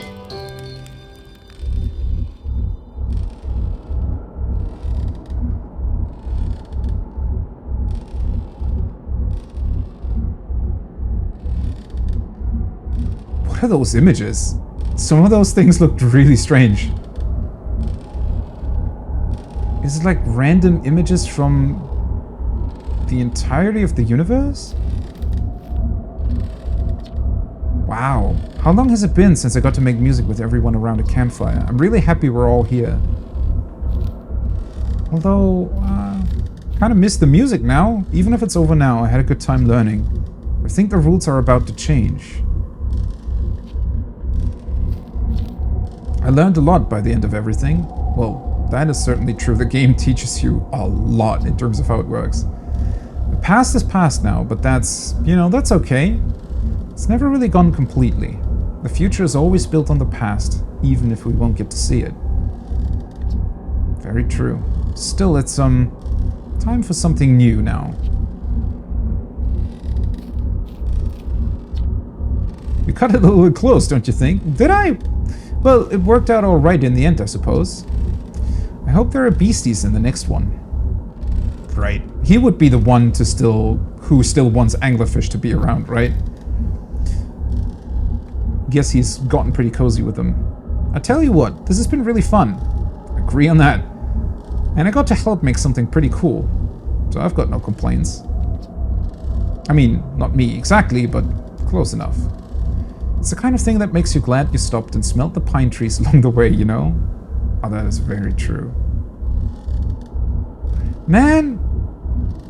At least I got the DLC still, because it makes me really sad that it's over now. I believe we've reached the end of our journey. All that remains is to collapse the innumerable possibilities before us. So that is everything that we're seeing in that weird little sphere above us. All the possibilities of a universe? Whew. Okay. Let's see what comes next. I admire your curiosity, friend. Let's find out together.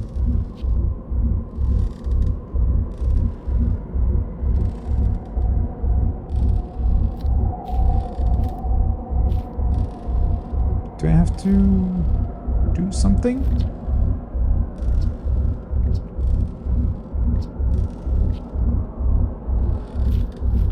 Do we have to enter the thing? Nope. Wait, what? Can I shoot my scout? No. Connection lost.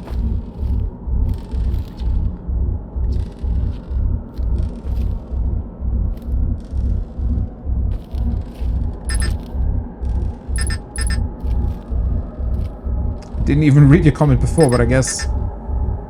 Can I even really retrieve it? Oh, because it has to warp back to me in order to do that. Yeah, so it's just... lost now?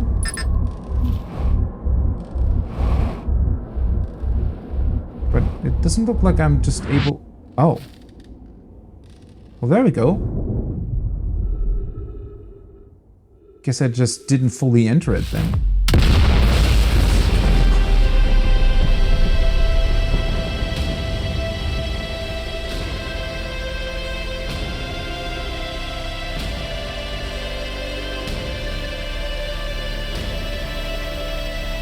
So is it the start of a new universe? Are we, like, witnessing the Big Bang again? Well, not again, like, for the first time?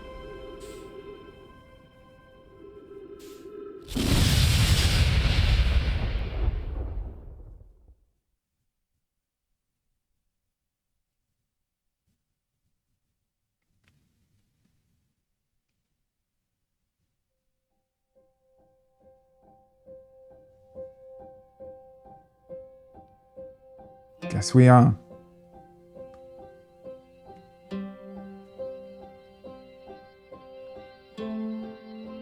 Same great music. Man, wow, the game really gets you at the end, huh?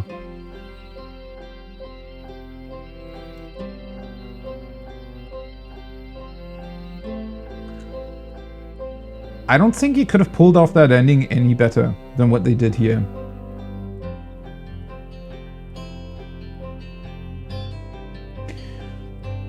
Because it's also, I guess at the end of all things, it's not even about your discovery so much, or your... what you've learned, but just what Like who you met, the connections you made.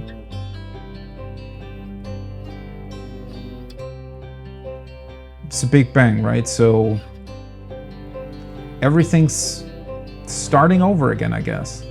The eye of the universe remains as a constant, never changing, always being everywhere at once type of thing. And even though all the stars blew up, the universe ended, it also just starts over again with another Big Bang.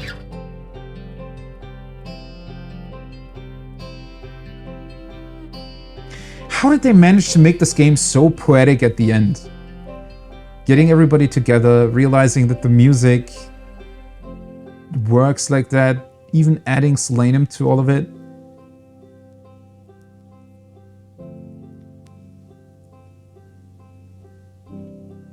Man, you really have to just commend everybody here.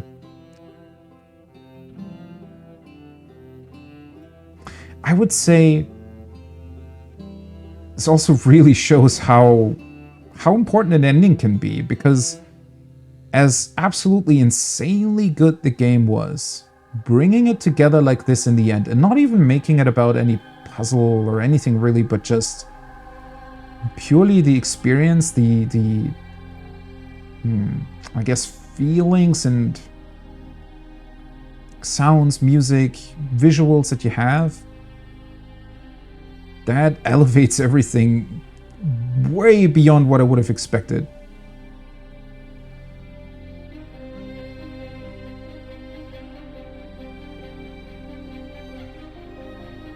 How the hell did they have so good music in this game? What?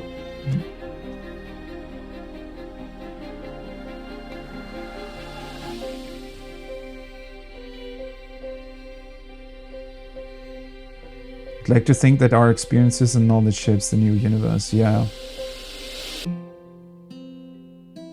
That's exactly what it is, right? It's not exactly about our precise, like whatever we did specifically, but rather everything coming together, witnessing, well, the literal end of everything, but also the beginning of everything. Wow. Oh, Founders Reward. I guess this game was it on like Kickstarter or something at some point? I have no idea how the development even started. Although, well, after the DLC, I'm gonna watch the documentary on it, right? The No Clip one. Guess it's gonna answer that.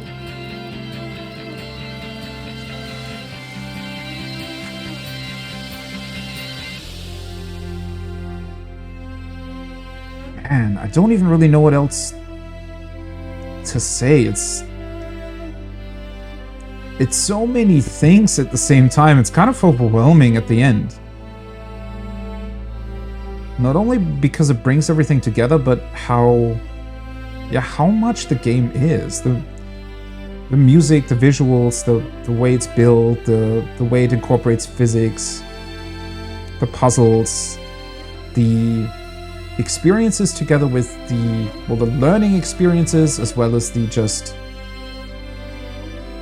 moments when your mind is blown by how things work, right? Black hole to white hole station, realizing you can utilize that, realizing how the quantum stuff works, finally being able to enter the Astron project, although it did take me a small little while to do that.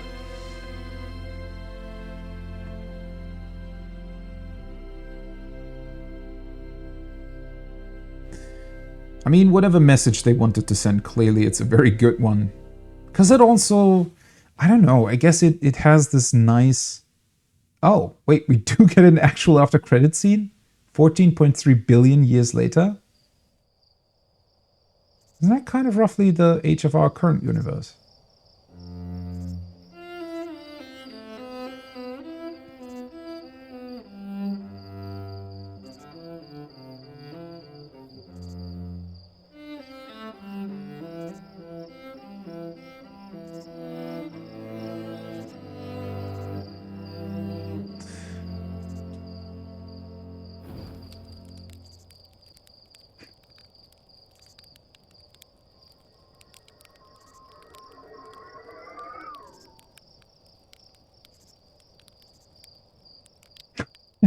Yeah, that was really cool. So it's like a weirdly shaped reverse version of the previous one, but it kind of keeps the same layout. That was pretty much the same solar system, just kind of jumbled up a little bit, and like the other way around, as if some laws of physics had changed in the new universe.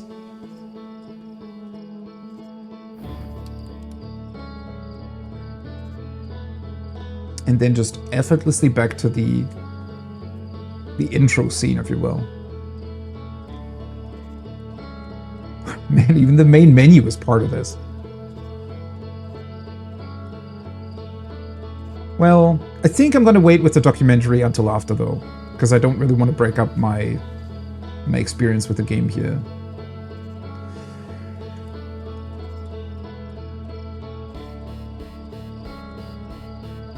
That is, I think, almost the saddest thing is that this is going to be an experience that you can only ever have once by yourself, right? Because, well, once you know, you know.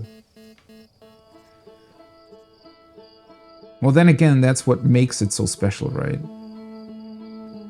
All the discoveries along the way, everything.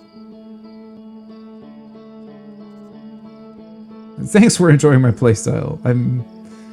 This was, well, it also pretty much perfectly fit what I'm enjoying most about games, is this not only sense of discovery, but even with the messages of the Nomai, kind of digging into that, being a little bit of a, I guess, archaeologist / historian about what the world was at one point.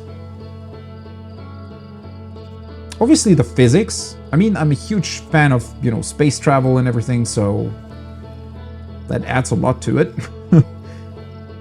It's such a perfect I still can't get over what a perfect blend this game is between, you know, physics, space travel, history, weird ancient alien races, cool spaceships, music, obviously. Man, that's such a big part of it as well. And then at the end, even, I love it when, you know, when developers do that, where you have piece of, like the piano, that was never present before, and they keep it all the way until the very, very end. I mean, I love it when like movies or books do that as well, when they're purposefully keeping something away from you because it's so impactful, because it's so beautiful, and then they're hitting you with it at the very end. I guess. Well, thanks for being here as well. Obviously, it's not entirely over. Definitely gonna do the DLC afterwards. So, of course, I would appreciate it if you guys want to stick around for that. Not gonna do that today, though, unfortunately, but definitely, I guess it would fit tomorrow. Yeah. Don't know how long it is, though. Obviously, I don't expect it to be as long as the entire game. Maybe it's like part of one. Could be the because it, like, on the rumor map, it looks to be exactly as big as maybe the whole secrets about the quantum moon or anything. I did finally found out how to enter Eshtwin, yeah.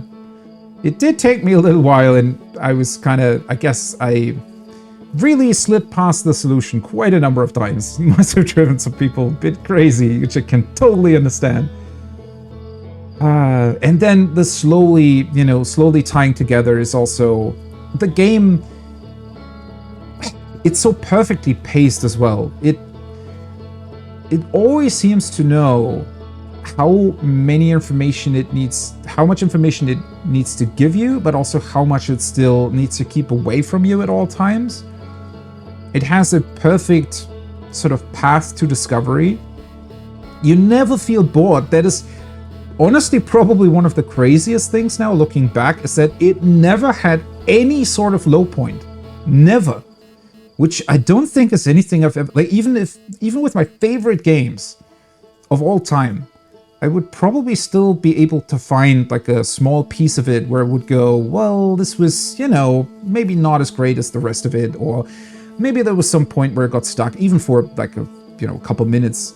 But even when I was looking for a solution there at the end with Eshtwin, it was still so incredibly engaging, and you always have these weird little theories that you can play around with, and these ideas that come and go and you can test, and sometimes it's better to think about it for a little while, sometimes it's better to literally just go and look, right? So I think with some solutions I came up with, like looking at the rumor map, and then I went and did it. But, well, the last thing with Ash Twin, it was more sort of trial and error a little bit. So it even breaks it up with that, where you're constantly finding other ways of doing things and finding solutions to problems. And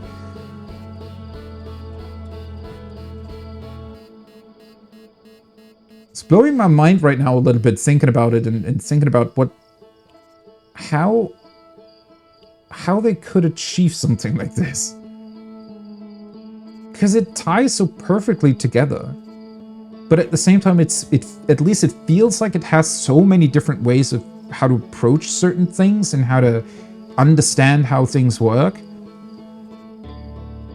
that it's still going to be very different from person to person playing it, yet somehow it has this pretty much perfect pacing.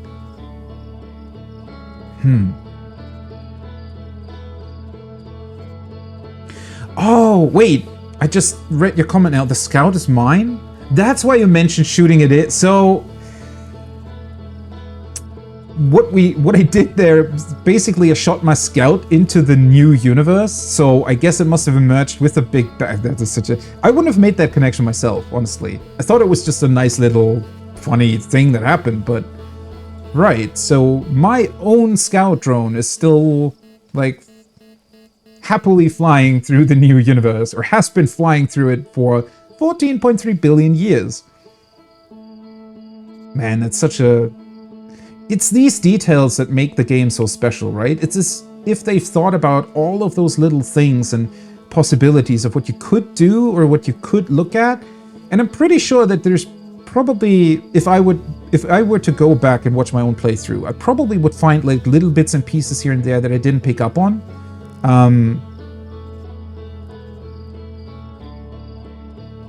Which, yeah, with everything, that is crazy to me that there's still more to discover and see, or different ways of looking at certain things.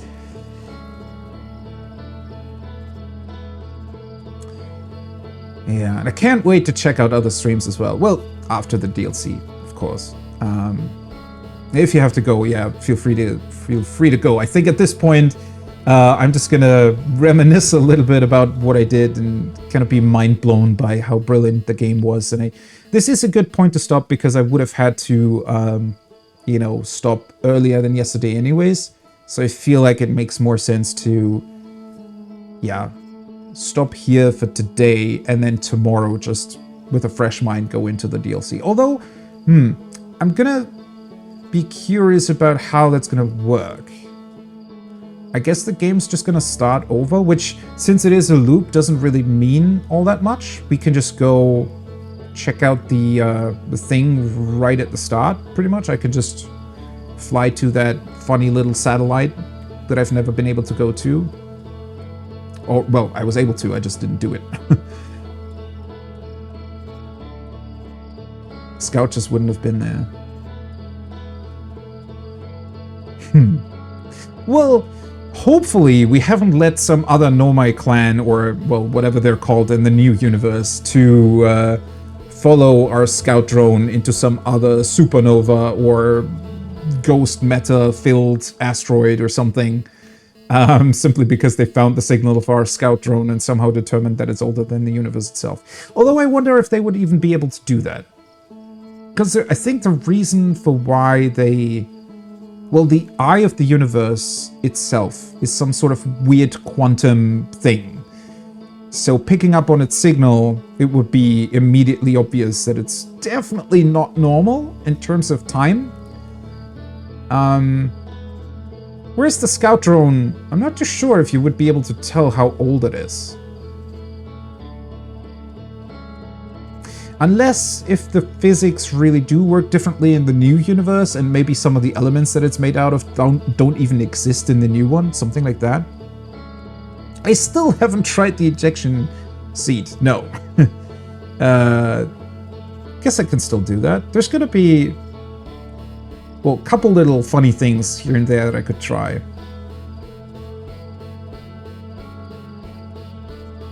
Okay, it's hard to find out how to start the DLC. I was, well, that's why it never really went to that satellite, because I wasn't quite sure what to do with it, and the first time I looked at those photos, I thought what he saw, like, that was when I hadn't realized yet that it was the DLC. I thought that what he saw was the quantum moon. Because it looked like on one of the pictures there was some big object in the way, but maybe that's not even what he meant. There's some, I'd imagine it has something to do with specific angles though, because the 4 pictures that you see, they have like numbers on them that correspond to angles of the, I guess the orbit or something that the satellite is doing. So I'd imagine I would probably have to be at the satellite's location, at those moments in time, and then hopefully I'm gonna be able to see whatever the satellite is supposed to see. But yeah, that's gonna be something for the DLC run.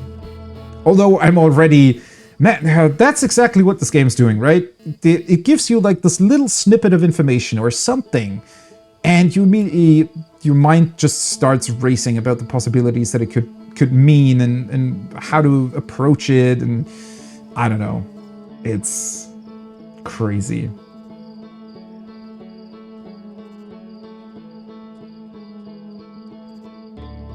Well, I guess in terms of whether or not it's hard or easy to start, that's also depending on how you're looking at problems, right? I mean, for me, it was kind of hard to warp to the center of Eshtwin because I was overthinking it, which is definitely something that I like, or not like, but tend to do whenever I'm somewhat stuck on something. I'm probably going to go more into the solutions that are way too complicated to be true, I guess.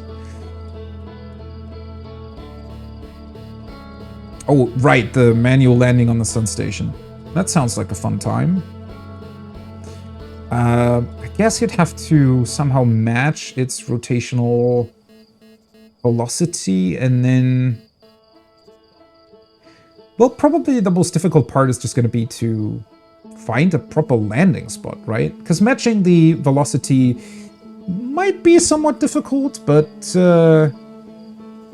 I guess the most difficult part will be to actually have something to cling on to. Actually, what happens if I just press start? Load previous save, okay. So I can just start over.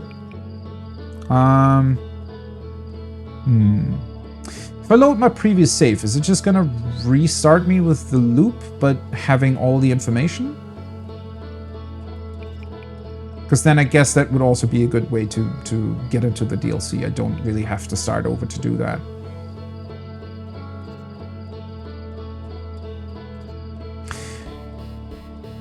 Wait, no, the DLC title was already... Was it part of the main menu before I did it?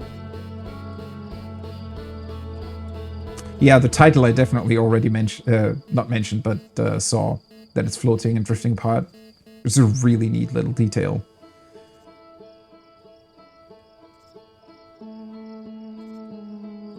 Let me just do this real quick. I want to see what this does. Well, it's not gonna like destroy anything really. Okay, yeah. So this just gives you the option to go back into the loop, and I guess sun is going supernova. Yeah. Okay, so this doesn't really change. This is probably I'd imagine it's gonna be right before you enter the Eye of the Universe, right? So it keeps all of your progress, at least. Which is honestly pretty cool if this is how it works. Because, yes, okay. So it gives you everything, all of the knowledge you need. So, in theory, this is exactly before I go into the Eye. Which, honestly, makes me think of... Well, are we still, from our perspective, kind of stuck in the loop? Is that still a thing that somehow keeps happening? I guess that's the one thing that the game doesn't really answer, but probably also because there isn't really an answer to it. That you... Well, how do the loops work, really, right? What would they look like from an outside perspective? If they're possible, then... technically, we would be able to evade, but it must be just from our perspective, right? Since we're part of the time loop, it looks like, from our perspective, as if time is infinite. But from an outside observer, I guess there's just, I don't know how many loops I did, 65 instances of us, right? So it's like, if you would theoretically be close to a black hole, you can see like all the instances of an object in all of its different states at once. If you would be able to do that without dying. So I guess you can kind of think of it like that. So it's just from our perspective that it seems infinite, but it actually isn't. Yeah, I think I'm going to do it from like a previous save. There isn't really any need for me to start over, right? Because it's kind of, since it is a loop, it's kind of the same thing. And since I already know now all the solutions, there is no point in me like starting over. So I guess it'll be the perfect point to start the DLC from, yeah. In the loop before, yeah, before taking the core, because that ends the core. Oh, right. Thanks for all the follows that have come in, by the way. Really, really appreciate it. Okay. Well, I guess...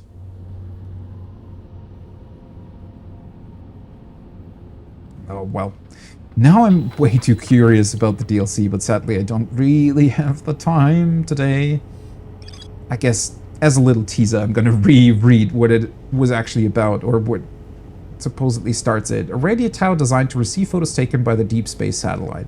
There are several photos of the entire solar system hanging on the walls. I think it was 4, and they definitely had some numbers to them. Hornfels noticed something strange in one of the photos, but concluded equipment malfunction was the only sensible explanation. I mean, I definitely looked at those photos and didn't really see anything that looked, well, out of the ordinary for this solar system, which, you know, with everything that is going on, especially with the quantum moon, out of the ordinary would have to be something really, really special. It does show the satellite here, though, right? Yeah. So you can see the orbit, you can see where it is. We can lock on and fly to it. I wonder what it looks like. Probably like a maybe smaller version of our ship. Because the funny little satellite that is orbiting Timbahath, that is pretty much a scout drone, right? I think. Kind of looks like that. Although I've only ever seen it zoom past really, really quickly. So it didn't really get a good look at it. This thing is actually quite slow. I wonder how many locations we can even check out in one loop.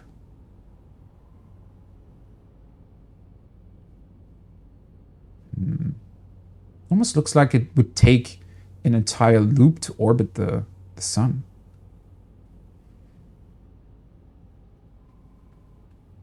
Wait, there are different endings? I would have thought that the only different ending you can get is kind of when you complete the DLC before. Because that definitely changes the description that was on one of the pictures, right?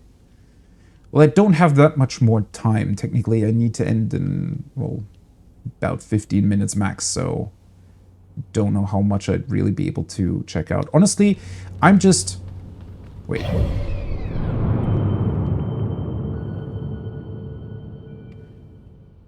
Can I not target you? I guess not. Is there no way to target the sun station? I thought I did that before. Is it one of the objects you can only target if you're really close to it? I guess that makes it more difficult to land on it if you're not really able to target it. Huh.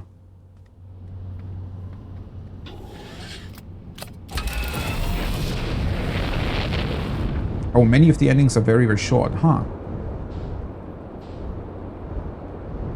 Oh, the game also has meme endings. That's interesting. So kind of like Nier Automata then, I'd imagine. Where you... Maybe you can do some funky stuff with the loops, where they're ending in a way that isn't really supposed to happen. Okay, well, I can see the difficulty of approaching the sun station now, because I was thinking, okay, yeah, you can just match its velocity, and then, yeah, you just need to find a landing spot. But if it's totally manual and you can't even see really your speed in comparison to it, yeah, that's gonna make things a lot more difficult.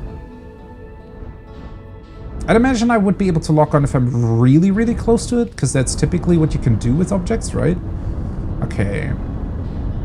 So, that was too fast in that direction. I think the most difficult part is going to be to get into an actual orbit around the sun, right?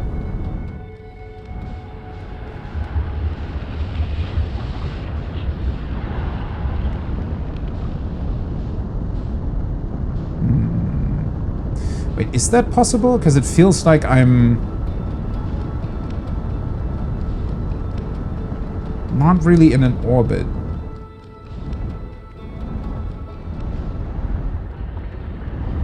I guess I have to probably brake a little bit. Yeah, I would mainly have to adjust my speed, right? So that I'm actually orbiting it instead of... because I'm too fast. If I'm too fast, I will just fly away from it. But the sun station should be... My stable orbit of the ship would be really, really different to the one of the sun station, right? So it would either have to catch up to it, or it would have to catch up to me. Yeah, I don't want the constant slingshot. I would have to try to pretty much find a stable orbit for my ship. Oh, there it is. That was a bit too close. Holy shit. Well, that was...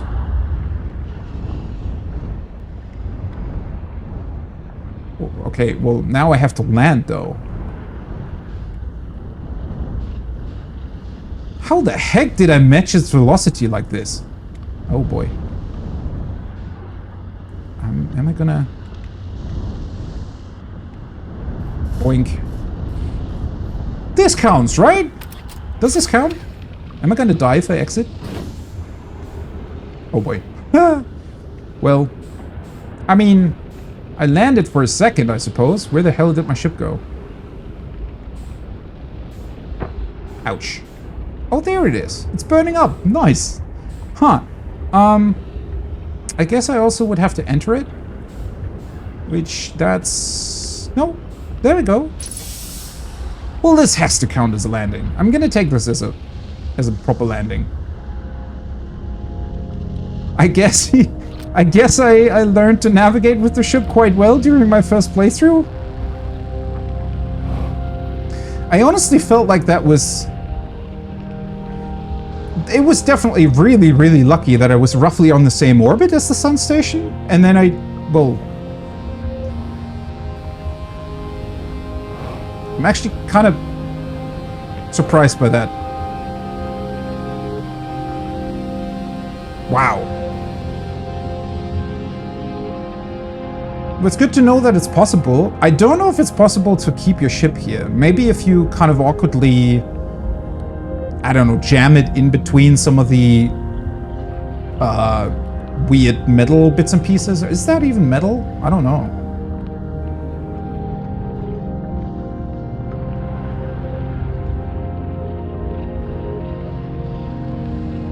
Oh, did I get the achievement? Wait. Is there an achievement for landing on it? I think I turned my notifications off. Hotshot. That would be the one, right? Huh. Well, that's pretty cool.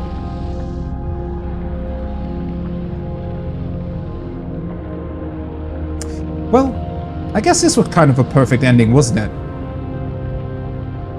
Successful first try landing on the sun station. Huh. Well, to be honest, I don't have that much of a reference point for it. in terms of how difficult this would be. But then again, you definitely learn to navigate your ship a lot during your playthrough, right? Which is pretty cool. Like this, kind of, it's kind of a good way to gauge how much the game is subconsciously teaching you, right? Because I never set out to properly learn the ship's controls. It just, I guess, happens throughout multiple approaches of multiple different planets.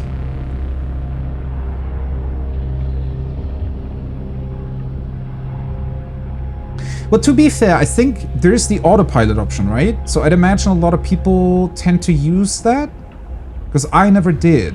I always landed manually, I think. I was actually kind of annoyed the autopilot turned on once when I was flying after the probe and it was trying to like turn me back towards the sun. So maybe that helps? I don't know. I don't even know how the autopilot works, to be honest. Like, obviously, I know that it turns on, but does it actually, like, perfectly land you on the planet you're locked onto every time? Or is it just roughly getting you into the correct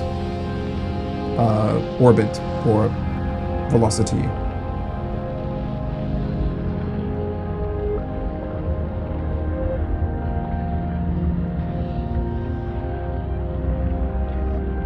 I mean, manual mode definitely is the way to play. I'd imagine that for autopilot, you're also kind of just along for the ride, correct? Because it would just... I don't know, it just literally pilots you towards it.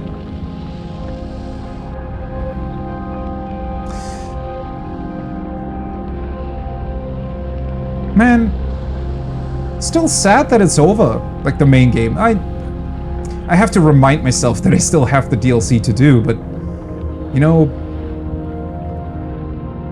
close to our sun buddy, just chilling, drifting along. It's also so cool, it just takes, I don't know, takes your mind off of it a little bit. It's almost as if now I'm not thinking about the different secrets that all the places have, but rather just appreciating the solar system, the planets, the connections they have. How much time do I have left? I'm gonna burn up here in a little bit, ain't I? Because it kills you about 12 minutes into the loop, I think. It takes you near the planet, occasionally it slams you into it? Really? So the autopilot can miscalculate as well. That's honestly pretty funny. I definitely looked at it. So I was slightly confused yesterday when I stopped the game because I only had, I think, 2 of the trophies / achievements you could get. So I was, and most of them are hidden. So I'd imagine that most of them are the kind of odd things you can do, but wouldn't necessarily discover yourself. Oh.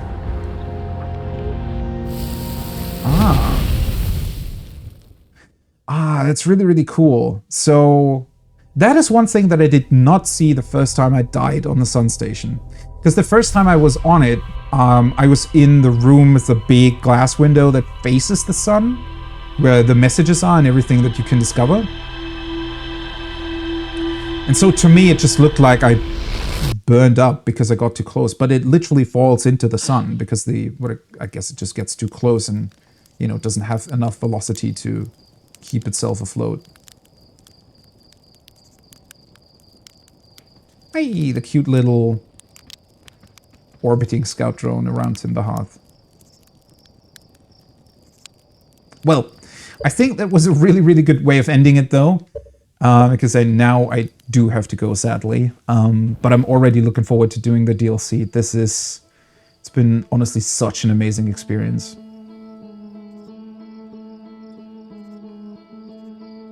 I'm not sure I'm really even gonna be able to do much today. I'm still gonna be thinking about this game, probably.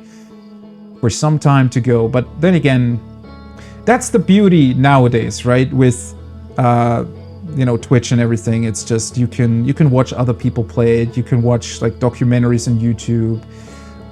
There's so much cool stuff to check out around games that you really like. So I'm definitely going to be doing that eventually, if I have time for it, hopefully. But yeah, again, thanks for everybody being here. Thanks for experiencing this with me. This was absolutely incredible. I mean, it's going to be difficult to compare to anything else, really, because it's also so unique in so many different ways.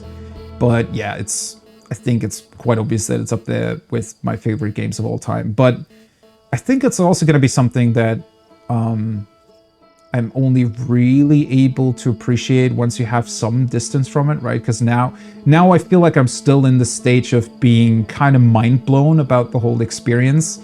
So I think with a little bit of time, funnily enough, in between the playthrough and, you know, me thinking about it, it's probably gonna hit me a lot more how special this really is, how much of a beautiful experience it is.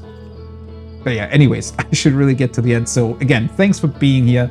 Thanks for experiencing it with me. Thanks for the follows that have come in. And well, if you want, I'm gonna be starting same time tomorrow with the DLC. I do have more time tomorrow, so well, I don't know how long it is, but gonna have a lot of time to delve into that. Same starting time as today, and yeah, I guess just leaves me to say we hope you have a great rest of your day, morning, or evening, wherever you are, and maybe I'll see you on our next adventure onto the small, cute little satellite. Well, I don't know if it's cute, but I think it's not that big. That's orbiting around the sun. Hopefully it's going to give us some idea as to what the DLC is even going to be. I'd imagine it's some historic thing about the eye, but well, what could that really be? Since the Nomad didn't really have that information about it. Anyways, I shouldn't start thinking about it. I'm going to do that tomorrow. So let me grab, where the hell is my mouse even gone? There we are. I'm pretty positive that I'm going to enjoy it. I don't think whatever they'll do there, like even if it doesn't reach the end height of the base game, it's still going to be an incredible experience, I think. I mean, after witnessing this, I have a lot of faith in them pulling off another beautiful experience as well. But yeah, that's gonna be it. See you next time. Bye bye!